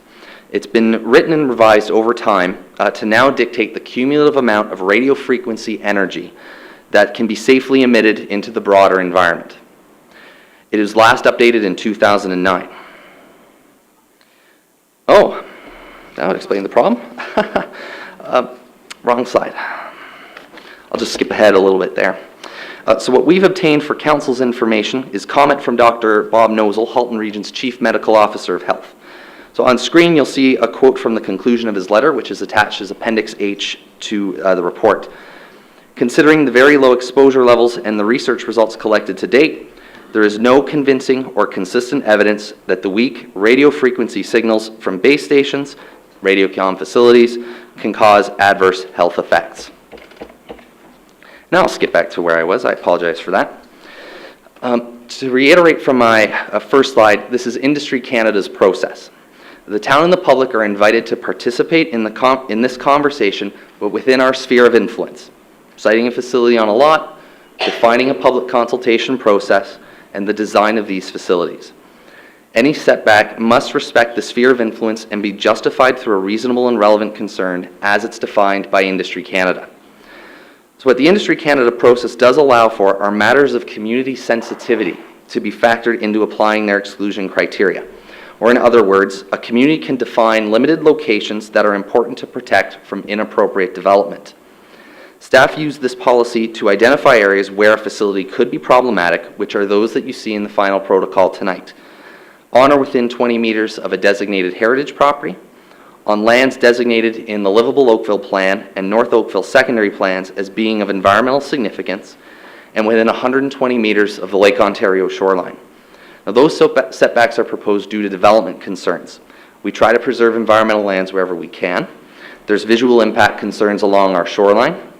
And from local experience, staff is not satisfied that these installations are compatible with heritage buildings and landscapes. The protocol provides for a limited setback from schools and daycares that, based on consultation, is considered reasonable. These setbacks will ensure that all areas of the town could be reached by wireless coverage, while clearly articulating to the industry that these areas are not preferred locations for new radio communications facilities. These setbacks would not unreasonably constrain proponents or Industry Canada. They have made it clear in no uncertain terms, Industry Canada, that any protocol having the effect of creating a blanket no for a new facility installation will not be upheld. So to visually demonstrate the effect of a 200-meter setback from sensitive land uses, staff have prepared a series of maps in appendices D, E, and F of your report that show the total effect of these setbacks. But I'll particularly reference Appendix F in my next points, which will be shown up on screen in an amended format. So the red area that we see on the map on screen right now applies to all locations where the interim protocol would be applied right now. So it's effectively covering everywhere in Oakville outside of the 200-meter setback from a sensitive land use in addition to all other setbacks. So lands in white are where the interim protocol right now says it can't be applied under any circumstance. And those words will come up important in a bit. There we go. Shorter facilities are generally get built to fill in gaps in existing network coverage today. So the facilities that staff are currently aware of being built in Oakville are this type of a facility. And they generally provide, give or take, about a 1 kilometer radius of coverage. So the orange area that we see up on screen right now shows what that coverage area would look like. So the white lands would not be reached by coverage from a new, shorter facility located on those lands. And these are the areas where cellular providers in particular are looking to address coverage concerns that currently exist. Industry representatives advise that this is a particular issue with the networks as they exist in Oakville today. And so the map that's in the paper copy of the agenda shows the red, orange, and yellow together. And it does show that most of Oakville can in fact be reached by cellular coverage from facilities located on the red lands. To achieve that, it would require taller facilities to be built that typically achieve 2 kilometer coverage. However, taller facilities on those lands are not a practical solution. There's a technological limitation in that the individual frequencies that are associated with each of the towers can't overlap each other if a duplicate frequency is assigned.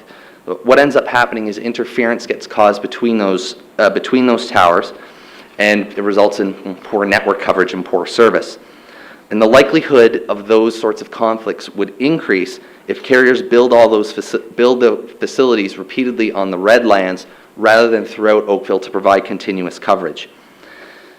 So by stating that right now a municipal letter of concurrence is not available under any circumstances within the 200 meters, the interim protocol has the effect of giving a blanket no to the lands.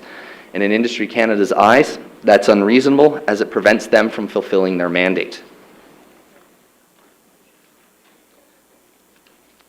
The majority of new radio communications facilities are essentially pre-approved, subject to a public commenting process. So the proposed final protocol puts forward a position and a statement that's within the sphere of influence that we've been given. It communicates that the protocol is not an endorsement of radio communications facilities in Oakville, but instead states a position on how these facilities should look and how our residents should be engaged and the procedure that the town is going to take to provide these comments. So our recommendation before Council tonight is to repeal and replace the interim telecommunications facilities protocol with the draft radio communications facilities policy and procedure as it's written. And I'll defer now to Ms. Closey for a conclusion. Mayor and members and council, staff recognize that the issue of radio communication has certainly been a sensitive one throughout the community. And while those concerns have certainly been heard by staff, we can only bring to you advice that's based on the evidence that we have in front of us. And the evidence we have identifies a particular sphere of influence that this council can provide as comments to Industry Canada, and that relates specifically to good urban design, lot siting, and public consultation. So accordingly, the protocol that you have, the proposed protocol that you have as part of this report, provides for the opportunity to send comments to Industry Canada, which is reasonable and relevant to the scope of our influence, that being, again, good urban design and lot siting. And staff would be happy to answer any questions. Well, you've got some. I'll start over here with Councillor Duddick, and then I saw Councillor Adams, Councillor Khan. Thank you, Your Worship. Given the fact that I was one of the ones who was pushing for the deferral, in fairness to those who are wanting to ask questions and they're being recommended not to be asking questions but keep their powder dry, would the same be said of members of council, given the fact we don't want to get into a long and arduous debate asking questions here versus having an opportunity to hear it fresh at a further meeting? I suppose that's it's an airtight logic case that you're putting to my mind, so yeah, okay. Let me put it to council first, because ultimately this is your meeting and your decision. Shall I poll the audience to see if they'd like to see if you're going to defer it before they use their powder? And then we'll see if you want to defer it. And if you do defer it, everybody knows what's going to happen. If you don't defer it, we'll still invite delegations from the audience. Does that sound like, any objection? All right, I'll go to the audience. Councillor Khan, a late objection. Wanted to be clear, if you do poll the audience and they want to defer it, will they still get an opportunity to speak, as you stated earlier? Yeah, sure. Okay. So, the only issue is, you can say it here or you can say it later, but please don't say it twice. Is there general consensus in the public? Do you understand what we're talking about doing, which is having everything, including delegations, moved to a special council meeting for the purpose? Okay. And are there any members of the public who, even if council wants to defer it, would like to speak tonight anyway? Can I just have a question, if I might? Yes. If people were to speak tonight, delegate tonight, would that input be carried forward for this special meeting? Well, everyone who hears it will be able to remember it and keep it in mind. One member of council isn't here and wouldn't be able to hear it. Would you like to speak?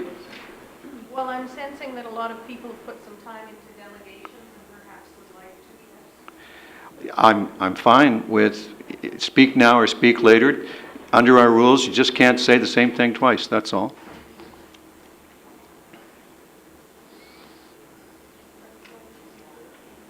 Your Worship, before we decide that, perhaps we want to poll to see whether or not we want to defer it. Well, we're not allowed to have straw polls. It's the Municipal Act. I'm doing that right now. I'm looking for any objector, anyone who wants to speak tonight anyway. Twice I've asked. Sir. Welcome. Please give us your name and give us your information. I sent in a slide presentation with all my name and details on it if they wanted to put it up. What I would like to do is just spend 2 minutes. I don't want to go through my presentation, just my first of who I am and then my last page of it, and then I'd like to defer the rest of the presentation to the future if that's going to occur. Is that possible? It'll only take 2 minutes then. My name's Murray Burke. Yeah. Okay, so I just want to do my first slide and my last slide, and that's it. Introduction myself, I'm Murray Burke, I'm a P.Eng. I've been a resident of Oakville for over 18 years, a professional engineer since 1980. I'm president of a company called Muskoma Canada, which is a biological-based business, and the first 8 years of my career was with Shell Canada. So just please go to the end. Or how do I do that?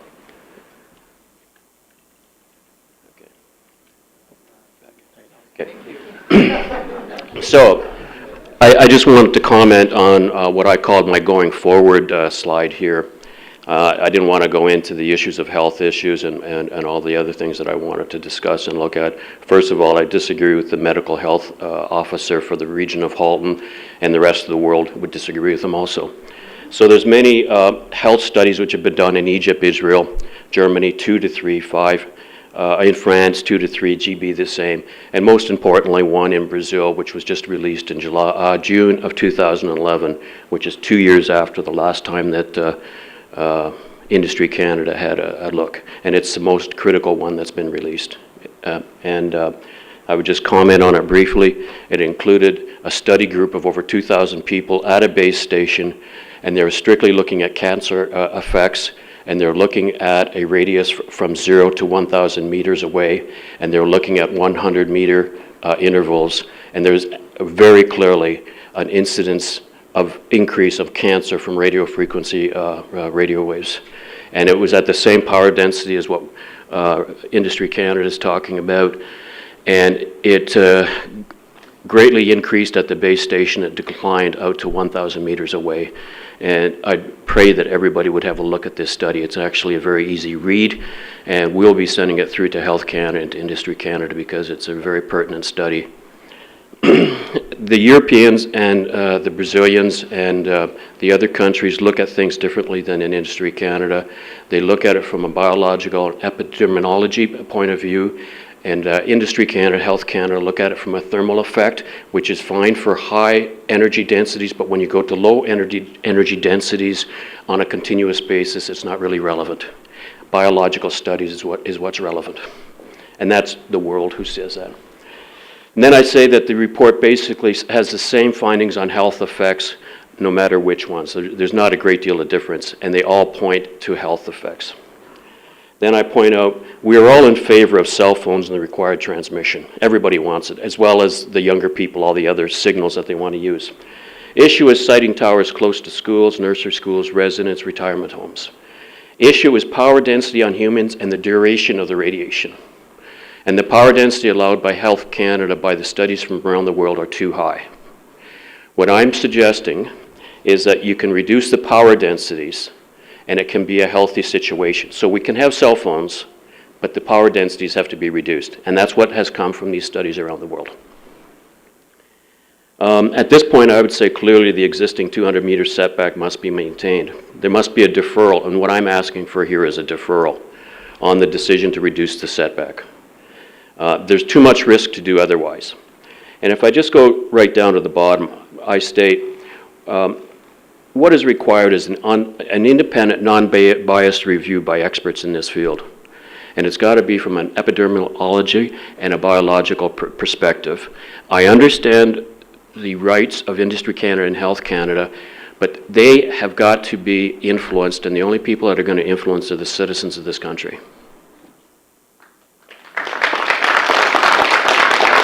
And the basis for that is, as I said just on the start of this, from around the world, there's health issues. And you can read 60 to 100 papers on this. Most importantly, read the one from Brazil. And that's all I have to say for right now. Thank you. Well, thank you very much. We appreciate your information. Are there questions? Thank you, sir.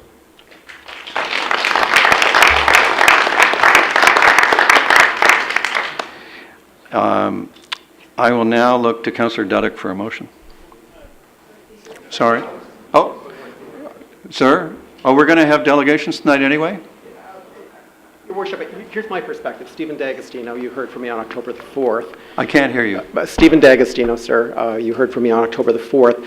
I suggest that perhaps there's a portion of my presentation that would be useful for council to hear and staff to hear at this point, because it may engender some further changes in the protocol before it comes forward. I don't believe that staff intend to make any changes to the protocol without direction from council.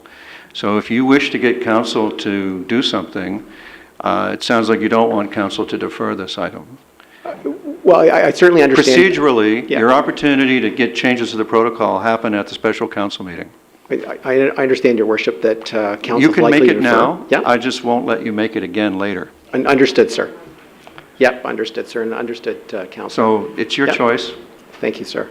So let me start off by saying my name is Stephen D'Agostino. I spoke to you on October the 4th.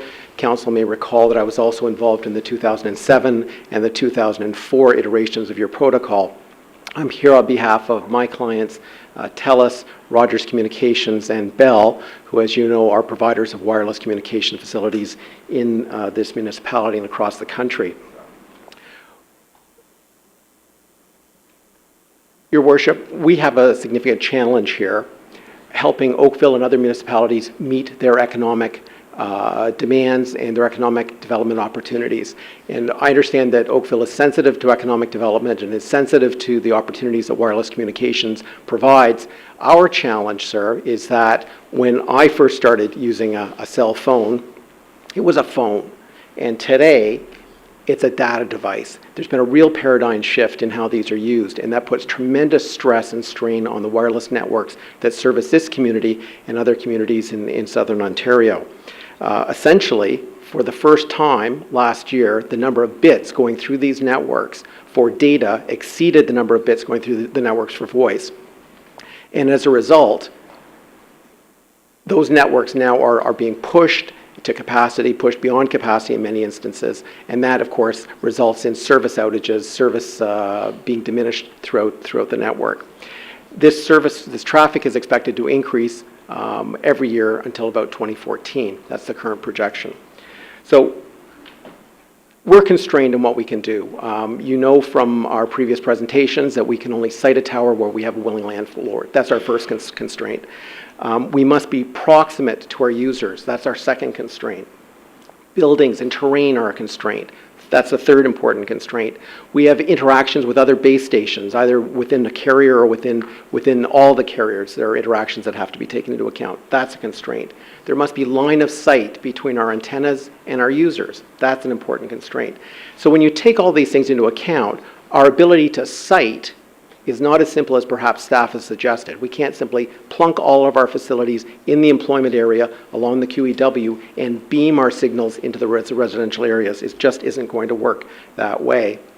Your Worship, what I want to focus on today is 3 of the 4 concerns that I've highlighted in the slide. I want to talk about the 200-meter setback. I want to talk about the siting requirements that staff have set out in this draft protocol. I want to deal with co-location and the requirement that we co-locate perhaps in close proximity to residential uses. Your Worship, firstly dealing with the 200-meter setback, my sense is, and Council didn't say this when the 200-meter setback was put in place, my sense is that there was some concern that there was a huge energy release going into the residential communities as a result of these facilities. And what I want to assure Council is that's simply not the case. This is a graph showing the energy coming from a single LTE antenna. It's located 14.9 meters above the ground.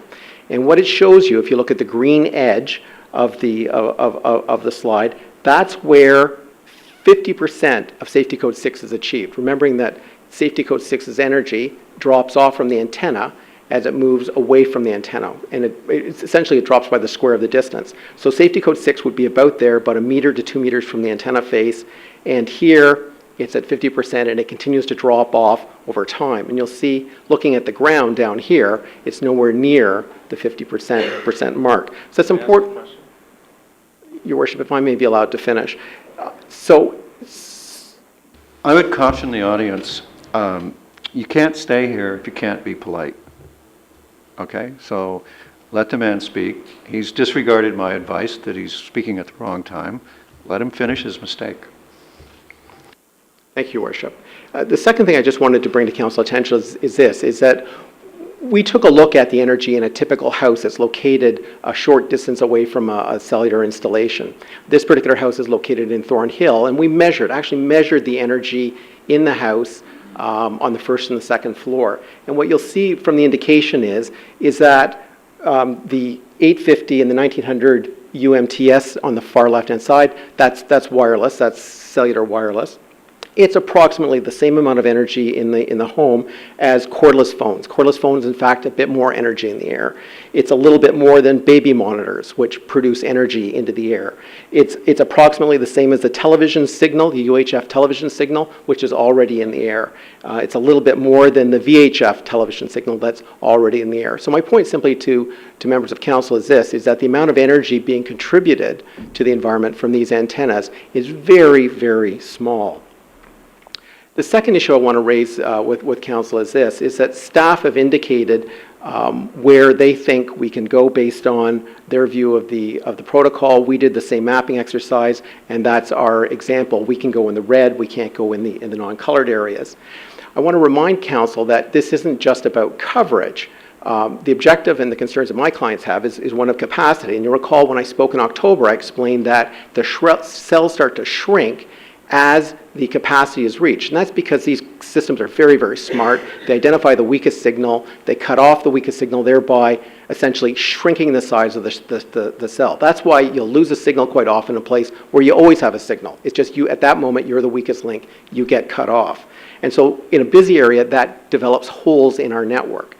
The way those holes are fixed is we come in and we bring in smaller antennas. We bring in smaller facilities, whether they be mounted on a small tower or a rooftop, but we fill those in. So our problem is when those small holes are located outside of the red area, we have to go into those areas to construct the new facilities. And so that 200-meter setback requirement means that when there's a hole in a network, we can't fix it because we can't beam in from the periphery to fill the hole because of the interaction issues that I raised earlier. It simply can't be done. So our problem isn't coverage. You can get a signal pretty much everywhere in Oakville. Our problem is capacity, and capacity can't be fixed from the periphery. The next thing I want to address, Your Worship, is simply this, is that staff have put in place a sighting requirement that forces us into the rear yards, and with lower antennas, that's going to result in higher antennas than are required. I just want to make the point because Council may wish staff to reconsider this consideration. This is a suggested tower at 18.3 meters. It's at the back of a 4-story building. In order to provide line of sight to that person, we have drawn the 45-degree angle. If you actually want to provide coverage to that person, you have, going the wrong way, you have to significantly increase the height of the antennas in order to beam the signal over the building into the front yard. So what we're finding is, when we're looking at these complex networks, is that quite often we can produce a much shorter antenna facility in the front yard than we can in the rear yard. That's simply the point. And I would hope that Council would direct staff to provide some flexibility in that siting requirement when this circumstance occurs to prevent us from having to put up a big tall tower that nobody wants when we could do something in the front yard that is much shorter. This is going to be of much more significance in commercial areas where we can use the parking lot or other area at the front of a building and thereby keep it away from the residential units that are at the back, which is, of course, the other consideration. Last issue I want to raise, Your Worship, in the 2 minutes that are remaining is the requirement for co-location. What this protocol does not clearly do is it does not clearly say to carriers that when you're locating close to residential areas, and that's going to happen because that's where the holes are, that you don't have to co-locate. And the reason why I think Council wants us not to co-locate in that instance is because those towers are visually obtrusive. On the left-hand side, you'll see a single loaded tower. On the right-hand side, you'll see a co-loaded tower. Co-location is visually obtrusive because of the amount of hardware you have to place in the sky. Each carrier requires its own ring, sometimes several rings depending on the technologies that they're using. Those rings require vertical separation, so you end up with a whole bunch of antennas, and as a result, a fair bit of massing on the tower. We think that's visually obtrusive, and we don't think that you want that close to residential areas. What many municipalities have done, and which we urge you to consider, is having the protocol explicitly say that when these facilities are located close to residential areas, that the carrier is permitted to single load the tower in order to ensure that it is not visually obtrusive. That's another example of co-location. The last issue with co-location, of course, is that there has to be cables feeding each one of these antennas, and as a result, you end up with much more mass in the support facility as well if there's co-location. So I wanted to leave Council with those 4 ideas. I know that there's more to be said when you have your special Council meeting, but I was hoping that there was something, Your Worship, that I said that would capture Council's attention and ask that staff consider those issues as they move the draft protocol forward. My buttons are misbehaving. Thank you very much. Council, do you have questions? Councillor Ilger. Thank you for coming forward. Could you tell me exactly what your professional expertise is in this area of cellular communication? Sure. Your Worship, I'm a lawyer licensed to practice law in the province of Ontario, called in the mid-'80s. I've been working in the telecommunications field since about 1989. I was involved in the development of the first protocol, which was the City of North York, in 1989. I developed with my clients in the mid-'90s standard protocols, which we worked with municipalities throughout southern Ontario, and I've been representing them ever since in that. It's really a blend of land use matters, which is my other practice, where I act for municipalities and ratepayers and developers in the normal course as a land use lawyer, but a protocol really is a land use document, and I'm hoping that's the experience and the expertise that I'm bringing to Council tonight. So you have no professional expertise in the radio frequency per se? Your Worship, through you to the Councillor, I'm not an RF engineer. I've simply heard what they've said, cross-examined them to make sure I understood it, and reporting to you today. Other questions? Councillor Khan. Thank you. You heard our staff before saying that the town of Oakville can only comment on certain matters that fall under the federal jurisdiction. What do you take that to mean, the word comment? What kind of weight would you give that? Your Worship, I'm glad the question was asked. It was something that if I had more than 10 seconds left, I wanted to get into. I think that staff have, what they've reported to council is literally true. You are not a final decision maker, but they've done it in a way that suggests that you have no ability to influence. And let me suggest to you why that is. My clients and all the other commercial carriers are subject to a condition of license that says that they must get the concurrence of a municipality before they can build. It's an absolute condition. It's like a subdivision condition that you deal with regularly that says you must comply with zoning before you can register your plan of subdivision. It's an absolute condition. We cannot build without meeting that condition unless we go through an appeal process to Industry Canada. And so if going through a protocol, we were told that a municipality does not concur, then we would have to appeal. And so it would be significant weight because Industry Canada would have to make a decision.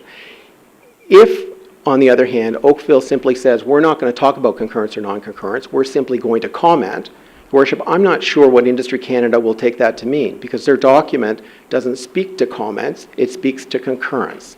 And that's a discussion I'll have with your staff offline. But concurrence is what Industry Canada is looking for. They want to know, do you concur or do you not? If you don't concur, they want to know why. If you do concur subject to conditions, they're interested in that. But they're not interested in simply a descriptive set of comments. So let me see if I understand the answer. If we refuse to give concurrence, the outcome is that we put the industry to greater time and expense in the form of an appeal to Industry Canada. And Your Worship, the proponent of that tower could lose. Industry Canada, looking at the concerns of the municipality, could say to the proponent, you lose. Well, as long as you're here, and perhaps it's unwise to offer me this answer tonight because you might want to give this one later, but why would we help you? Well, I think that there's a couple of reasons why your official plan would suggest that you should be. Firstly, your official plan provides for, and the provincial policy statement provides for, the establishment of telecommunication structures. You're required by the PPS to consider that in a comprehensive way. Well, that's all very interesting, but the only material matter here is the expense and time we appear to be capable of putting the industry to if we don't offer up the requested letter of concurrence. And my possibly simple-minded question is, what's our motivation? Why? I used to be in film and television. We often ask the question in a production, what's my motivation? Why would we want to help you? It's not, Your Worship, it's not a question of helping us. It's a question of a process that will result in a public good. And the public good is a facility in the right location, designed the right way, and a facility that provides the right service. And in my experience, the normal give and take that goes on during the concurrence process between a carrier and a municipality generally results in that kind of a product.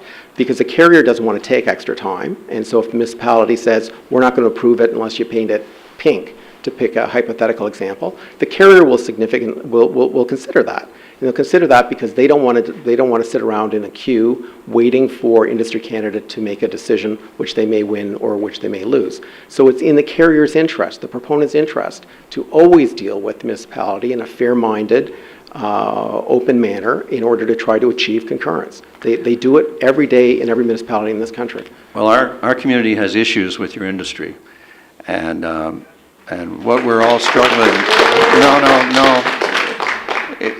Thank you, but no, it's wrong, and we can't do that. It's our law, and we've got to stay to that. So you've opened up an interesting angle, which is perhaps we have a little bit of a lever, but it's really just a stone in the road, relatively speaking. So we'll reflect on that. There may be a way to incentivize the industry to do less objectionable things and make us less unhappy with them.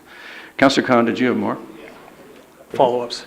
I'm more interested in your delegation now that I know you're a lawyer, and I want your legal opinion on this. And I'm sorry I'm losing my voice, but I have a pamphlet here from the Canadian Wireless Telecommunication Association. And I just want to read a paragraph in there. And it says, as a result of the federal jurisdiction, first of all, Privy Council has already ruled that the federal government has exclusive jurisdiction. Re-radio 1946. Right, and this has been approved or affirmed by the Ontario Court of Appeal and the BC Court of Appeal. And so I just want to read what they write. As a result of the federal jurisdiction of telecommunication operations, traditional municipal land use planning controls, such as zoning bylaws, site plan control, development approvals, and building code requirements are rendered inoperative. That's certainly my view. I was involved in a case in Toronto involving site plan bylaws, and the court was of the view that site plan bylaws couldn't be used to control wireless facilities. So I think that's generally accepted. They go on and say, in other words, the prohibition, thank you, Your Worship, the prohibition, restriction, or regulation of land for its use as a wireless telecommunication facility would not be the authority of the municipality or other land use authority. In other words, if we refuse to give you this letter of concurrence or comment, what is your recourse? You said you can appeal it. Please explain that to us. Yeah, Your Worship, through you to the councillor, the appeal process is not unlike the Ontario Municipal Board process where a developer appeals you for delay. It's the same kind of a process. If we get non-concurrence, then we would do a letter brief to Industry Canada.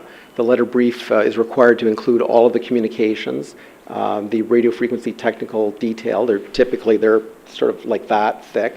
Industry Canada then comes to the municipality and asks for the municipality's point of view, and then they render a decision. It's in the discretion of the minister.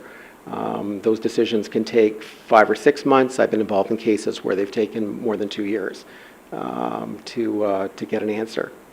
But it's a written process, I guess, is the way to describe it.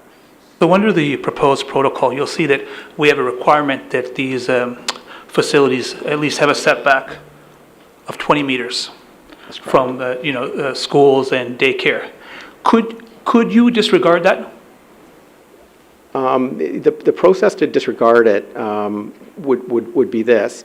I'm not asking about the process. Yeah, could you, in your discretion, could you completely disregard that? No, of course not. The Industry Canada says in CPC 2003, which is a condition of license, that where there is a protocol, we must follow it unless it's unreasonable. If it's unreasonable, Industry Canada has to make that determination. It's not up to the carrier. So we must follow the protocol. Industry Canada will determine what is reasonable in the situation. That's correct. Thank you. Councillor Elgar. Just a quick question. Have you ever been refused a cell tower by Industry Canada anywhere in Canada? And if so, I would like to know exactly where. I've been involved in a case where Industry Canada, 3 cases where Industry Canada has not given us what we wanted in terms of either height or breadth. I'm involved in a case right now where we've been sitting for 2.5 years, and Industry Canada has said they will not grant approval and have suggested to us other things that we need to do, but haven't given us a final decision yet. Could you provide us with the public information of where those are, those 2 that were absolutely refused, so we can learn from them? Sorry, they're not refused. Oh. They're modified. They're modified. I'd be happy to give that to your staff. I'm less happy to do that on cable television. Strictly, if I can get you to give a yes or no answer to the councillor, there's been no refusals. I don't know that's true. There's been no refusals where I've been involved in, but that doesn't mean there's been no refusals. Speaking to Industry Canada, perhaps I think I was told that there were refusals in southwestern Ontario. Perhaps at the special council meeting, you could equip yourself with more information on that. Absolutely be pleased to, Your Worship. Okay. Councillor Duddick. Thank you. Through Your Worship. Were you part of the discussion group that myself and I believe MP Young and Industry Canada, there were several people around the table, and it was in regards to Rogers, and we were discussing a cell tower issue. And I know Industry Canada was part of that discussion, and it plays exactly into what Councillor Elgar raised, because that was my specific question to them, was that if a municipality did not agree, okay, was there any instance where Industry Canada supported that and upheld it? And they said no. Your Worship, if the councillor is referring to a conference call, I was part of the conference call, and my recollection of the question was, were there any instances in Oakville where Industry Canada had said no, and the answer was no. I think Mr. Holt then went on to say that there was instances where towers had been refused in southwestern Ontario. That's the instance I was referring to when I said to you that I'd heard that from Industry Canada. Well, council would really appreciate hard evidence for all of the questions that it wrestles with. And nothing makes us more antsy than being asked to suppose where we really want to see evidence. Yeah, as I said, Your Worship, happy to ask Industry Canada where those examples are. Okay. Any others? Thank you very much. Oh, Councillor Bird. Make your return visit a little more meaningful. On behalf of the industry, could you comment on the request from the previous delegation with regards to the health risks? Your Worship, I'm happy to. He means when you come back. The next time, there was suggested there were some recent studies that beyond what is indicated in the report, and that the industry may have an updated response. So, because besides the siting and all that, the actual health risks of your industry is of a major concern. So, if you bring that back, the next meeting would be very helpful to me, and I'm sure the rest of council and the community. Your Worship, can I take that as a question? Because promise I'll be very short. I'm going to come back with this, and I'll bring fulsome information, but you don't want to hear that from me. There are non-partisan public agencies out there that can advise council, Public Health Ontario being one of them, your Medical Officer of Health being another. And Your Worship, I would highly recommend that rather than me say it, ask those other agencies to come forward. I think you make a very good point. My point ends up being the Medical Officer of Health, we have his opinion. On behalf of the industry, do they have some opinion on that? If not, we'll have to run with what we've got. But I would suggest that sort of that question of health risk is still there. And as the industry, you've now talked about citing and with the law, can you come back with the medical science to assure people that there's no health risk with what you're trying to, beyond the 20 meters? Well, which is let's basically leave it this following up way. the previous delegation. He's heard your request. The industry's aware we're going to have a special council meeting. It'll get the same notice everyone else gets. Everyone should bring their best information.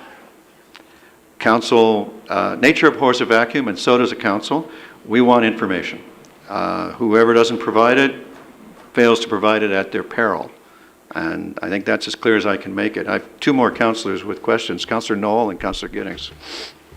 Thank you, Worship. I have a question and a request. The question is this whole issue of concurrence. So if when you seek your concurrence letter from the municipality, are the reasons for the concurrence or lack thereof germane to the application process? So if the town were to submit a concurrence or non-concurrence letter, does Industry Canada take into account, before they weigh that concurrence letter, do they take into account the reasons the municipality concurs? Because we heard from our staff that we have absolutely no jurisdiction, nor can we comment on health and safety matters. So if we were to, if we issue a non-concurrence letter to an applicant, does it have to stipulate the reasons for the non-concurrence? And if so, do those reasons get taken into account as to whether or not that is a valid concurrence or non-concurrence? Your Worship, there's no requirement in the CPC for a municipality to give reasons. In my experience, it's better that a municipality give reasons, that we know what the issue is. The reasons are taken into account by Industry Canada.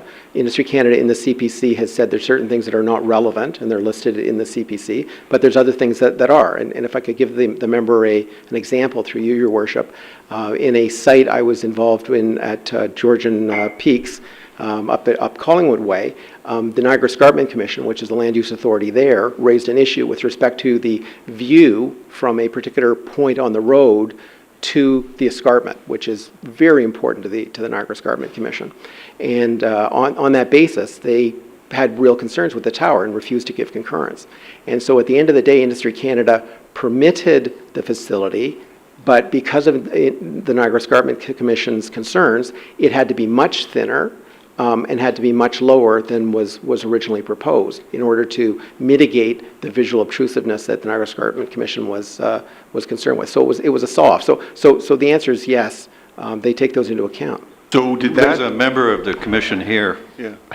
So did that, in that example, did the non-concurrence in that case trigger an appeal? And did that decision in terms of changing the height or whatever the aesthetic aspects are, did that happen at the point of appeal, or was that simply something that that Industry Canada ordered? It happened as a result of the appeal. Again, the way the appeals work, and I don't want to get too technical on this, but again, it's like under the Planning Act where somebody appeals your delay. They don't have to appeal your delay, but they can. And it's the same with these appeals under the CPC. If a municipality says, no, we don't give you concurrence, it doesn't automatically trigger an appeal. It's only an appeal if the proponent then takes the next step and files the appeal. So that's what happened there, is that my client then said, yes, we really do need it there. We'll file the appeal, and Industry Canada, as part of its reasons for granting the appeal in part, said, subject to these conditions, in order to mitigate the Niagara Escarpment Commission's concerns. So, Your Worship, that was my question, or my questions. I do have a request. I'm wondering if it would be appropriate to ask staff to invite a representative of Industry Canada to attend our special meeting so that we can ask questions and maybe get some clarification on some of these points. Staff intend to invite everybody with anything to contribute. Can we make a specific request to Industry Canada to try to get somebody from Ottawa down here, or wherever they come from, to talk to us? Yeah, wherever those bureaucrats come from, to come and actually be able to answer questions and be prepared to present and answer questions? Councillor, our intention for the special meeting is to invite more than Industry Canada. All, come one, come all, everyone bring your information. And we intend to leave no stone unturned and no party uninvited. Critics and proponents. Councillor Giddings is next. Thank you, Mr. Mayor. Quick question regarding, I appreciate your comments in terms of providing the right location and the right service for your customers. Appendix B in our report shows 34 locations that we've identified in the town of Oakville, and I believe I had this question last time as well. I find it rather frustrating when I go through there and I'm aware of locations that may not be on that list. If you could just help me understand the process on that. One of the clients that you represent have a building on Balsam Drive, and there's been a cell installation on top of the existing building, and as far as I know, we haven't identified it as one of our locations, and I assume that's a result. We didn't know it was being installed. So can you comment on that? Your Worship, there could be a couple of reasons for that. One is I'm not familiar with how this map was generated. If it was generated off of Industry Canada's database, in my experience, the database generally lags by about 6 months generally. The way that database works is that carriers aren't required to advise Industry Canada at the time of building. They're required to do it later on in the year as part of a comprehensive report to Industry Canada on sites. So generally, the database is out of date, is my experience. If the site that the councillor is referring to is a rooftop site, your staff wouldn't ordinarily be aware of that because there's no requirement to consult under the CPC. We're operating under the default prior to the interim protocol being put in place. Anything on a roof that's less than 25% higher than the existing rooftop, there's no obligation to consult. So your staff wouldn't ordinarily have records on that. So, Your Worship, those are the two situations that come to mind that may explain that. It sounds like the industry has enjoyed quite a lot of red tape and regulation reduction. One of our beefs with your industry is you do so much without any notice at all to us, and we're blindsided by it. And so it doesn't dispose us favorably in your direction. Certainly hear Your Worship. My experience with the industry and meeting with your staff is that they've attempted to be transparent. They've attempted to work with your staff on processes that would fix some of these ills. Right, but when 3/4 of your transmitters are exempt and we don't know about them, it fails to solicit sympathy from us. Understood, Your Worship. Thank you. Councillor Duddick, do you have a way? Oh, did you have more? Councillor Adams and then Councillor Khan. I just have two questions, really, and in fact, they're questions for the delegate, but they're also items that I'd like our staff to think about when they come back, whenever we come back. The first is, I get the impression that you're okay with the 20-meter setback from schools and daycares.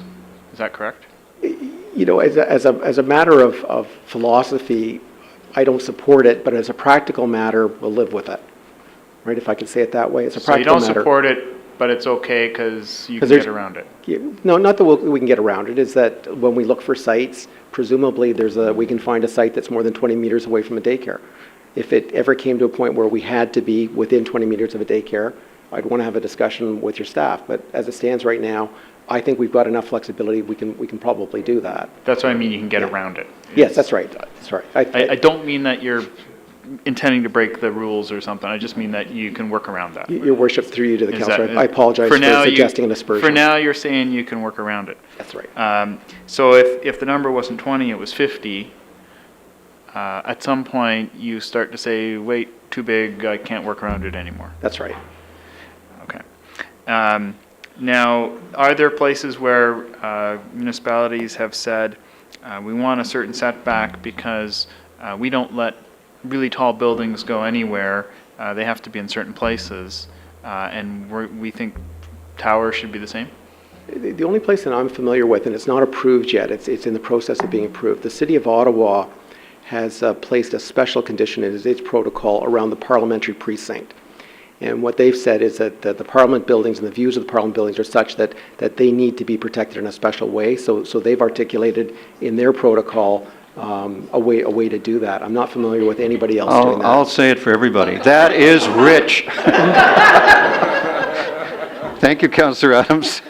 Well, there you go. Some things and people need to be protected.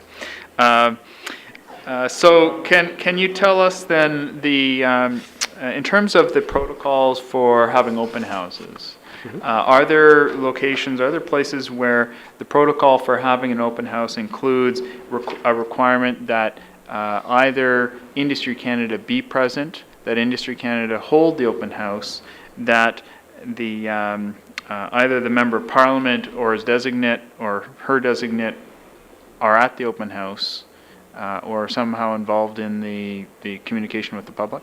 The only one I'm familiar with is Mississauga, which adopted an interim protocol a couple of weeks ago, and it has a provision that requires that the open house be sponsored by the Member of Parliament. I'm not at all confident that that's going to work. I can tell you it has a certain appeal here. The practical problem is that time and expertise. So if we're having an open house, if one's having an open house, one would want the person having the open house to actually understand the project, being able to describe how the siting came to be the way that it is. I don't have any confidence that the Member of Parliament, although skilled in many things, would be able to participate in that kind of a discussion. So I just don't think it's going to get practical traction. But that's the only example I know of at the present time. Thank you so much. Those two answers are very helpful to me in my understanding. And if I could just take a moment to ask our staff if they could take those two issues and include them in their list of things that they might be thinking about when they come back at the appropriate time. Thank you. Thank you, Your Worship. I just want to speak briefly about the health concerns, and I have a bit of a bias, so I'll reserve my own opinions. Councillor Bird talked about it, and this gentleman over here also mentioned some studies that were conducted around the world. But when you read our staff report, it suggests that we as the town, we can consider health issues when we're designing our protocol. Would you agree with that? The CPC is very clear, Your Worship. When I spoke earlier about matters that Industry Canada says are irrelevant, the appropriateness of Safety Code 6 or health effects are things that Industry Canada deems not to be relevant to the consultation process. They see this to be a land use consultation. In other words, any argument that a resident or a councillor makes that are in any way related to health concerns will be completely disregarded. I don't really know what goes on behind closed doors at Industry Canada. I just know that the CPC says they're not relevant. And Your Worship, if I can just explain, that's not so different than in your Ontario Municipal Board process. If a project had a certificate of approval, then the Ontario Municipal Board would say that the health effects related to that certificate of approval would also not be relevant. So it's not so foreign to what we do in land use.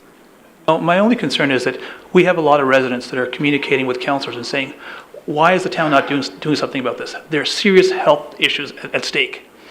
And it's very difficult for us to turn around and tell them, we don't have jurisdiction. It's Industry Canada. And I just wanted you to confirm that.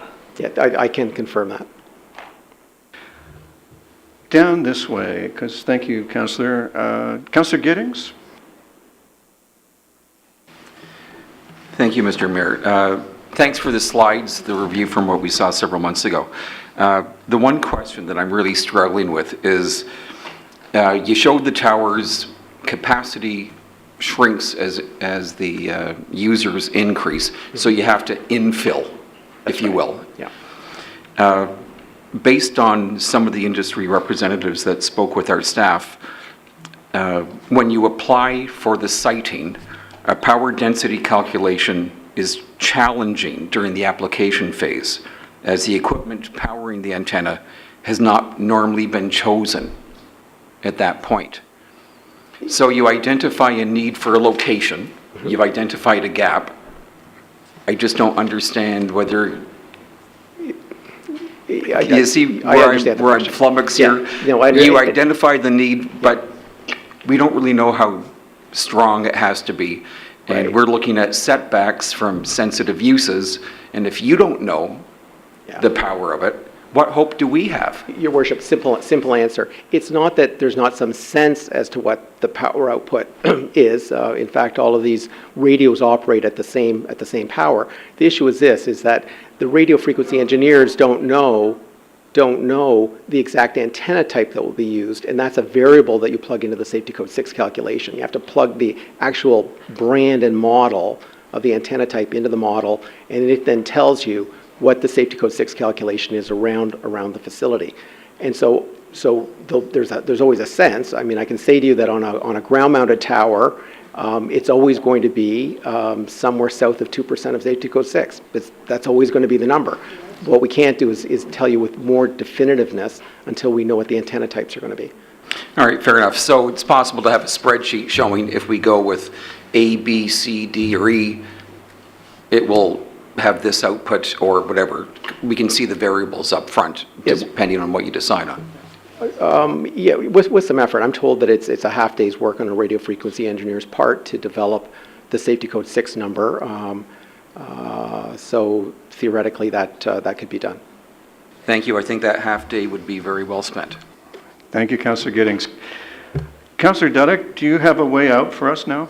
I have a motion Thank you. that I would be prepared to move, that consideration of the proposed final radio communications facility protocol be referred to a special meeting of Planning and Development Council to be arranged during a week where no other council or standing committee meetings are scheduled, allowing the public additional time to review the material and provide further input. Thank you, Councillor. Any discussion? I'll put the question then. Councillor Adams? It appears there's at least one person who still might want to be a delegation, and I'm not sure if you've finished polling the audience. Oh, all right. Ms. Perkins, take your turn at the mic.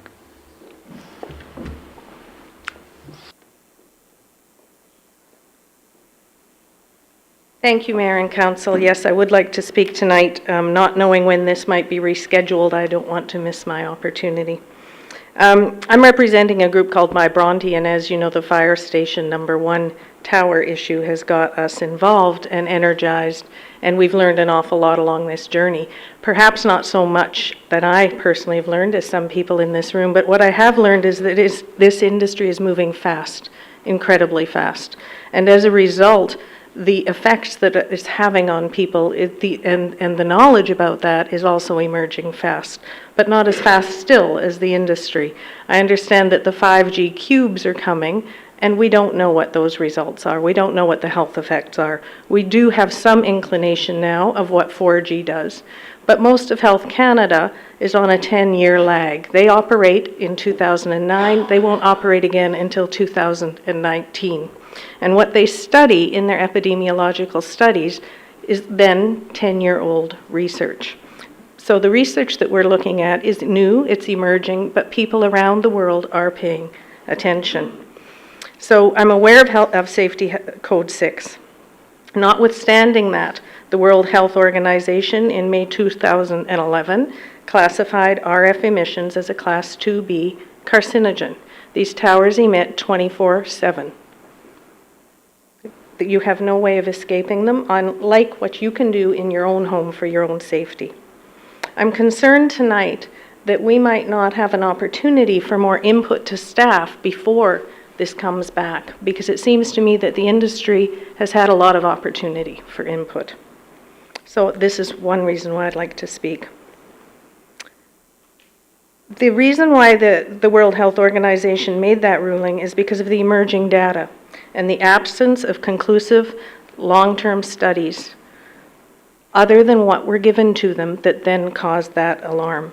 I would like Canadians to have these long-term studies, and we in Oakville and we in Bronte are prepared to be a test case for that. We're working towards not just working with you, but working with the people of Ontario and the federal government. What they passed, in their opinion, is based on similar historical pattern, and that pattern pertained to other substances such as tobacco and asbestos, which have eventually been shown to have profound public health effects. Therefore, the precautionary principle should rule all of our ability. In this case, the town of Oakville has an opportunity. You have an opportunity because of this emerging technology. I'd like to say that in Europe, there's a limit of 1,000 microwatts per meter squared, which has been suggested by other reputed scientific endeavors such as the Bioinitiative report. We should consider those. The 200-meter setback is certainly more substantial than the 20 and might provide a lot of protection to the people of this community. I really urge you to look before you step back from that. We are aware that today, even with Safety Code 6, mistakes are being made because industry ignores even their own guidelines and calculations at times. The telecom industry proponents are required to determine the town's local requirements, as was stated by the lawyer, with regard to where the antennae are placed, to undertake public notification and to address public concerns in good faith. We would ask that you substantiate that you provide that you make that available to the people of Oakville in location, particularly because of the proliferation. The new grounds that came out in Canada last week, allow far more carriers to locate. If each one of them, as the lawyer stated, wants their own pole, that's 6 poles. That's not one pole. That's Wind Mobile and everybody else having their own pole. They can co-locate and ride on the same waves. In Europe, they do that. They don't have to have their own. You don't need 6 times the radiation. Right now, what they're doing is competing, and they're trying to be the best carrier with the least drop. So they don't want to really share that service with their competitors, but they're being told to, and they know that around the world it's working, so we can make that work here. I wanted also to state that in the town's new proposal, I find it really odd that there's a provision for schools and daycares. Why?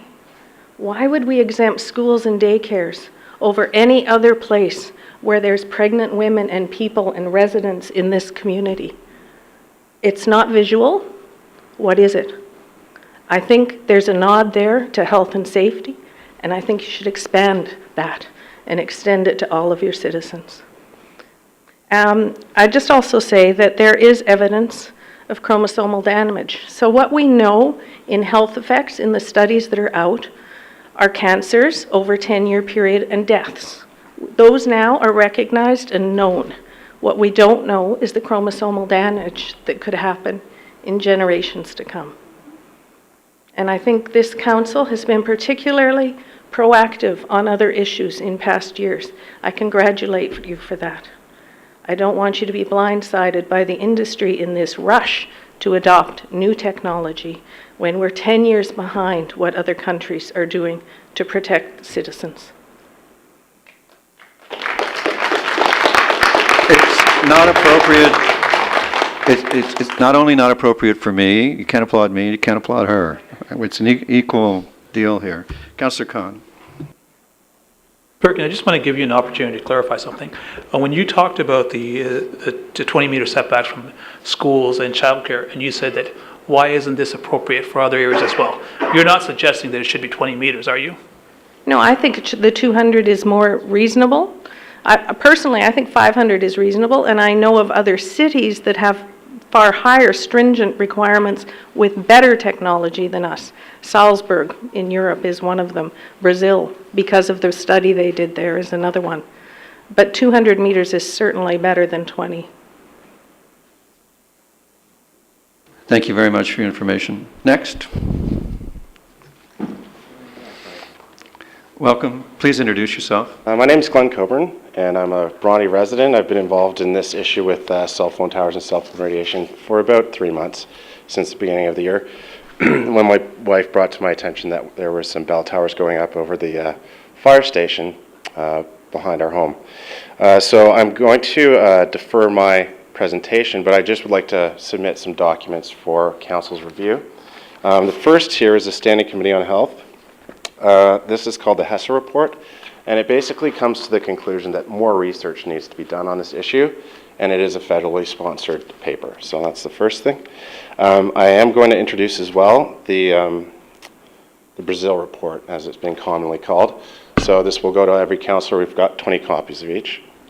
I'd also like to submit a document that is brand new, and it was really the result of what's been done in Parliament over the last couple of weeks regarding the proliferation of cell towers and new non-resident owners of, I guess, mobility and radio communication in Canada. So we've got more wireless providers coming in, right? So this is a proposed revision for the framework for mandatory roaming and antenna tower and site sharing. So our own government is saying there's going to be a huge proliferation of these new towers with all these new proponents coming into the market. We don't need new towers. We need more co-location. We need more sharing. We don't need to see poles every 20 meters. The other thing is just a public awareness issue for councillors. This is something that I picked up in Whole Foods. It's a magazine called Vitality. It's fairly commonly read. And one of the main articles here is electropollution, the next big threat to human health. And on the inside here, on page 6, it says, why our world is electro-polluted, how industry suppresses and government denies the overwhelming evidence of harm. So this is a first of a two-part article that's coming out from Vitality magazine, or paper here. And I would just like to submit those and defer my rest of my presentation. Thank you. Thank you very much for the additional research. I think we've actually been sent that by other generous souls by other means, but it's welcome in any case. So just so everybody's clear, our interim protocol has a 200-meter separation from all sensitive uses, including residential. And sensitive uses is a term of art in land use planning that means basically where people are. And staff operate in a world where they need to act from evidence, and their recommendation for the interim protocol was 20 meters, and they're maintaining their recommendation for 20 meters in their report tonight. At the time that we considered the interim protocol, I thought it wise to increase the 20 meters to 200 and to include all sensitive uses, not just daycare and schools. And so I asked Council to do that, and Council unanimously agreed to do that. So that's where we are. And now, thanks to the preliminary exchanges of information that we've had tonight, I think everybody, I hope, has a clearer idea of where we might be heading. And I'll now the chair recognizes Councillor Duddock. Shall I read it into the record again, or is... Well, it's been so long. Okay. It was so good. Oh, yeah, okay. That consideration of the proposed final radio communications facilities protocol be referred to a special meeting of Planning and Development Council to be arranged during a week where no other council or standing committee meetings are scheduled, allowing the public additional time to review the material and provide further input. Your Worship, before we go to the vote, can I just get some clarification? I know that Councillor Knoll raised a very valid point, and it was one that was mine in regards to inviting the appropriate people to attend, and you had indicated that everybody under the sun. Will there be some sort of record as to who is invited so we don't duplicate efforts? Of course. Where would the public get a record of that? We'll, in the notice of the meeting, we'll give an addendum report that says who we've invited. Perfect. You'll see who's there as a presenter or delegation. Okay. This is pretty standard operating, Okay. actually. No, just wanted to clarify for members of the public. Okay. On the off chance that we don't need a motion to go past the hour, I will put the question to you. All those in favor of the motion? Those opposed? The motion carries. All right, thank you very much. If it is your wish, the members of the public, not to share with us the rest of the meeting, now would be a good time to leave, and we'll have like a very quick recess so that we're not disturbed when we conduct the rest of the meeting. So we're recessed for 2 minutes, Council. Don't go far. All right, we'll now resume the meeting that we briefly recessed so the audience could adjust itself. And that brings us to item number 6, and the chair recognizes Councillor Elgar. Yes, thank you, Your Worship. Your Worship, I would ask that we table this report tonight based on the late arrival of it Thursday evening. I haven't had time to get into it in detail. There was some of the other issues on the P&D agenda tonight, and I would ask Council's support of tabling this report tonight. Thank you, Councillor. Any discussion? All in favor? That carries. The item is tabled. We'll take it up again on a motion of council at the next P&D, perhaps.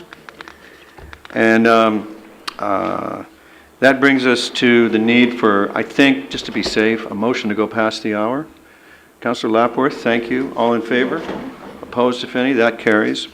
And that brings us to the South Central Public Land Study Terms of Reference. And I know we have listed delegations, and we have a presentation, I believe, from, oh yes, Ms. Childs. Well, I need a little power here. There you go. Which one? Or we may have a presentation. But in any event, council certainly has the report, and so has the public. Yeah. All right, council, if you'll give your attention to Ms. Childs. That's great. Good evening. The report in front of you tonight is item number 7, which can be found on page 119 of your agenda. The report recommends the terms of reference for the South Central Public Land Study. With respect to some background, on December 5th of last year, Council approved a resolution for staff to undertake a comprehensive land use study on specific identified surplus sites. The draft Parks and Recreation and Library Facilities Master Plan was released and is currently going through public consultation. The draft master plan identifies a need for a small-scale minor community center somewhere in South Oakville. And as we know, there are limited opportunities to accommodate future public uses in southeast South Central Oakville. So the objective of this study. The study is intended to define a preferred land use option for each of the sites included in the study.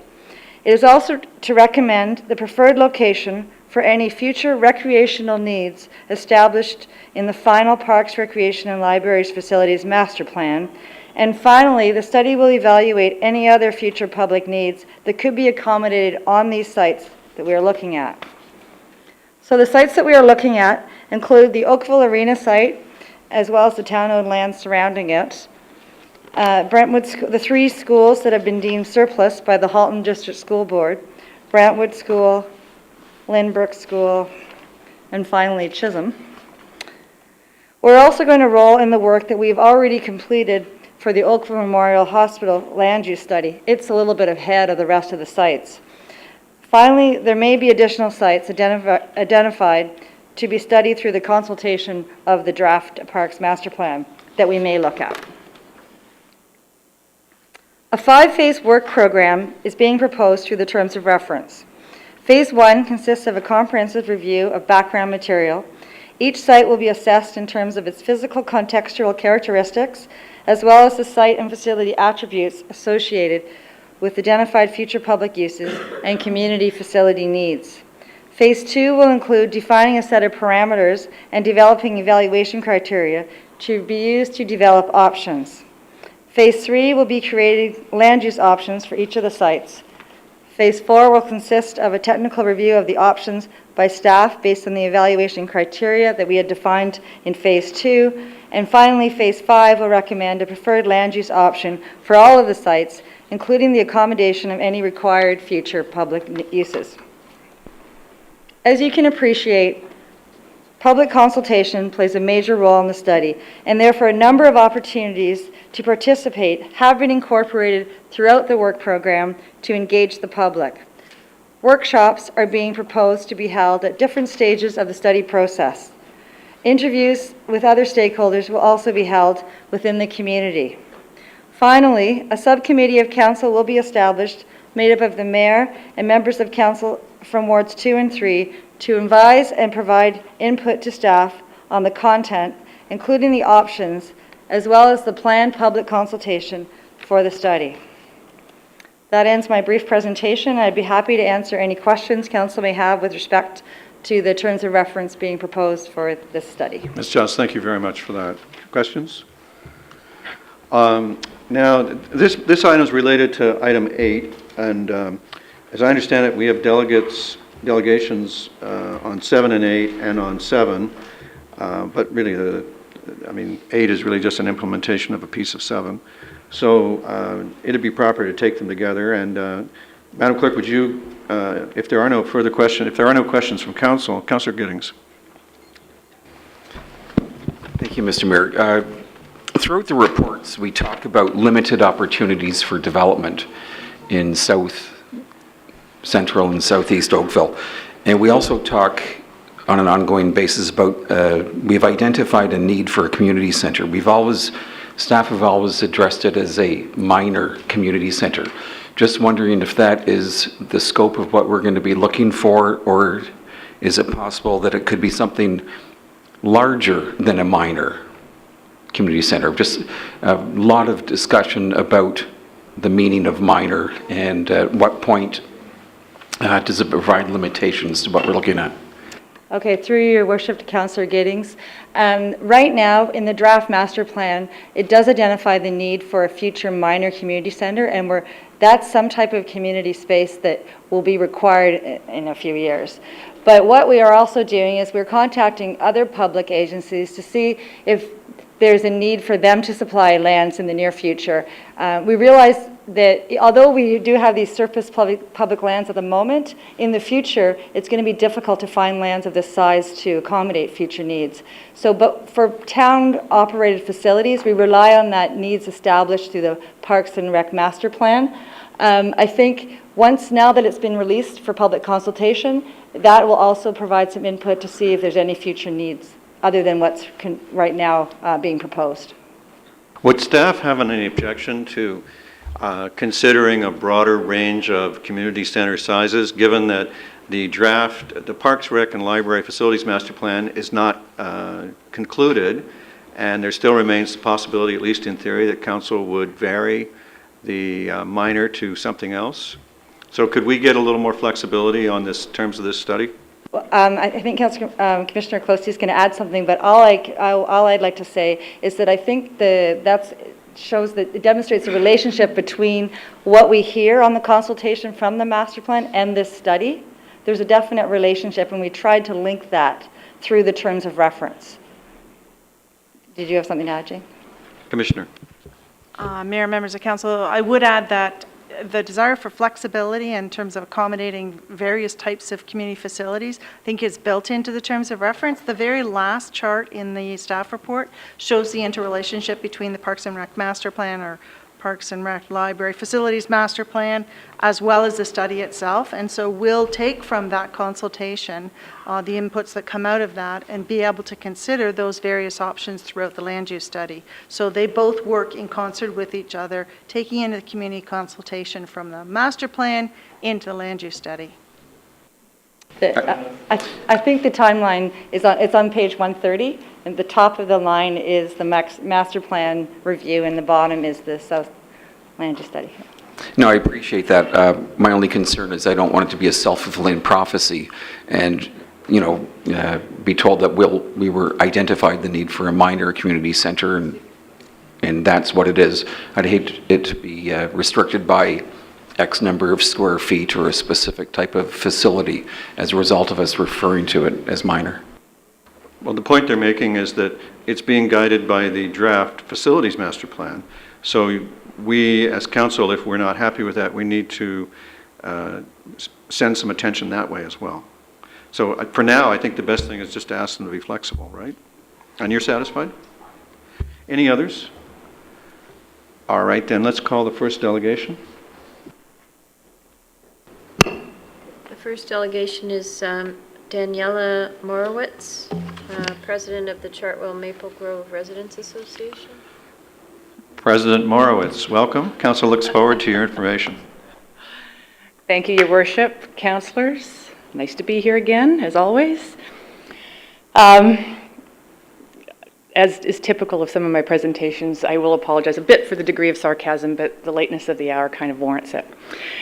Anyway, recent news about South Oakville has been interesting to read. Apparently, the town is considering the sale of the Gerlach buildings.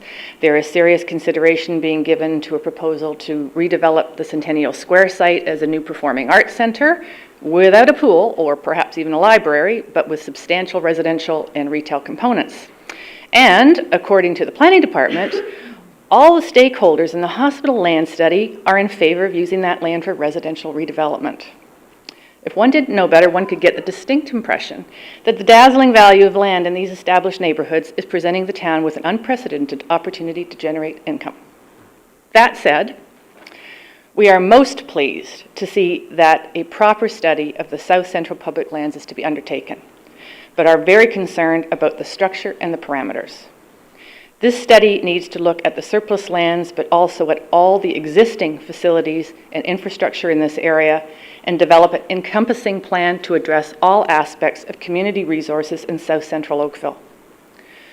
We know that the town's planning staff are eminently capable of the technical analysis required for this study and that they will be able to incorporate the other parameters such as zoning and previous studies.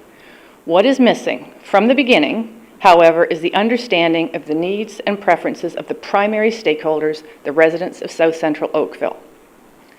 We request that a Citizens Committee be formed immediately to work with the subcommittee and staff throughout the term of the study. This committee should be comprised of members of the key stakeholders in the area, particularly the residents associations from wards 2 and 3, as well perhaps as other interested parties or community groups. Direct community input from the beginning is the only way to ensure that this is a clear and transparent consultative process. Public consultation that is filtered by hired consultants only provides input based on the parameters determined by those hiring them. As was evident in the hospital lands consultation, the results of the key stakeholder interviews were distorted to focus only on the responses that were desired. Results were centered on what kind of residential development is best, rather than what the community and stakeholders really asked for, which was for alternative uses of the hospital facility and other community service-based initiatives. Residential development was a distant third. There are many stakeholders who feel completely disillusioned and betrayed by this result, and are skeptical of the town's sincerity in considering their opinions. This South Central land study desperately needs vision. Staff can only work within the defined parameters of the official plan and other regulatory framework. There will likely never be another opportunity to access this much vacant land in these established neighborhoods. Let's not waste the opportunity to do something meaningful that will provide community resources for generations to come. Let us work with you the residents' associations, and other groups to develop this vision and implement it creatively and wisely. Thank you. Thank you very much for your suggestion and your sarcasm. Councillor Adams. What would you like to see happen to the pieces of land? I think there's a process. I think everybody realizes that there will be a balance of development and community resources. We need to understand what our community resources are going to be. We think we know what they should be. The Ward 3 Residents Associations have already met to discuss a lot of this, and we were actually going to ask for a study like this. So you've actually preempted us, which is kind of cool. But I'm not going to define what I think they should be used for. That's something that will evolve as we look at what's available, what the vision will be, and what the vision will be for some of the existing facilities that we have too. So you agree that some portion of the lands should get... It's only reasonable to assume there's an opportunity to use, ideally, I think most of the groups would like to see something to the effect of, if you're going to be selling off lands in Southeast Oakville, you use it like development money to try and somehow build something else in South Central Oakville that benefits the community for the loss of that land. Okay, so I don't think that there's that much difference in terms of the high-level vision in terms of how to do it. I hope not. Okay. Thank you very much, then. Any other questions? Great, thank you. Madam Clerk, would you call the next delegation? The next delegation is Christine Hardy. Welcome, Ms. Hardy. Council looks forward to your information. Thank you. Council, Your Worship. Sorry. So my name is Christine Hardy, and I'm a board member with Joshua Creek Residents Association in Ward 3. I attended the OTMH land study workshop that took place in June of 2010, along with 2 other JCRA board members. Many ideas for the OTMH lands that were presented at that workshop. As participants, we were told to think outside the box and to share ideas of what we'd like to see on the land. So we were told specifically, don't think about what's necessarily practical at this point, don't think dollars, just think ideas and what you'd like to see. So we were given a lot of leeway. We left the workshop encouraged that the town would continue to work with and listen to the residents, and were told that the next workshop would be in early 2011, which we all know was deferred to a later date. In April 2011, another JCR board member and myself met with Paul Kulig, one of the consultants from Regional Architects. The purpose of the meeting was to determine what JCRA's vision was for the hospital lands. We were surprised to find out that Mr. Kulig was not aware of the 3 upcoming vacant school properties in the ward, or the possible closure of Oakville Arena, the adjoining Trafalgar Park, Centennial Pool, and the library. It has been JCR's position that all these facilities and vacant properties need to be considered and worked on together, not exclusive of one another. Specifically, we cannot give input on the hospital lands without knowing what is going to happen to our pool or our downtown library. On March 1st, I attended the OTMH land study workshop along with 2 other JCR board members again. We were all very disappointed with the options that were presented. We understood that there would be some residential as part of the plan, but were surprised to see such a large percentage of the property slated for homes. We're very disappointed that our input and many others regarding a major community center was not presented in the options. As Councillor Giddings said, it was a minor community center. In JCRA's opinion, the consultation on the hospital lands in the last meeting did not reflect the views shared with the consultant or our first meeting back in 2010. The town needs to have residents associations on the committee overseeing the South Central land study so that the consultation process is meaningful and reflective of the true stakeholders in the study. To do otherwise suggests another consultative pretense in one of the most important studies that the town is currently doing. Thank you. Thank you very much for your information. Questions? Thank you. All right. I'll look to council for a motion. Councilor Bird. You're moving 7 and 8? Discussion? All in favor? Opposed, if any? So carried. For the benefit of the 2 residents associations, the subcommittee will invite all the leaders of the residents associations in the affected area to join us at our meetings, and we'll look forward with great interest to either developing a vision together or hearing what you've developed yourselves. And hopefully we'll get to a good place at the end. So thanks very much for your encouragement. Council, I think that completes our work tonight. There are no confidential discussion items or advisory committee minutes. A motion to rise and report would be in order. Councillor Johnston, all in favor? Opposed, if any? I just look for my list. I rise and report that Council has met in Committee of the Whole and made recommendations on public hearing items 1, 2, and 3, discussion items 4, 5, 6, 7, and 8, as noted by the clerk. And I need a mover and seconder for this report. Councillor Knoll, Councillor Grant's hand. It's hard to see. Someday we'll have a circle and we'll be able to see each other. Won't that be wonderful? So Councillor Grant is the mover, and the seconder was Councillor Lapworth. And all those in favor? The report is adopted. Is there any new business of an emergency, congratulatory, or condolence nature? Then in that case, a mover and seconder for consideration and reading of the bylaws, Councillor Duddick, Councillor Robinson. This is bylaws 2012-1 as revised, 2012-12, and 2012-28. The bylaw to confirm the proceedings of a meeting of council. All in favor? Opposed, if any? And the bylaws are adopted. Thank you very much for your time and attention. It's been great working with you tonight, and we are adjourned.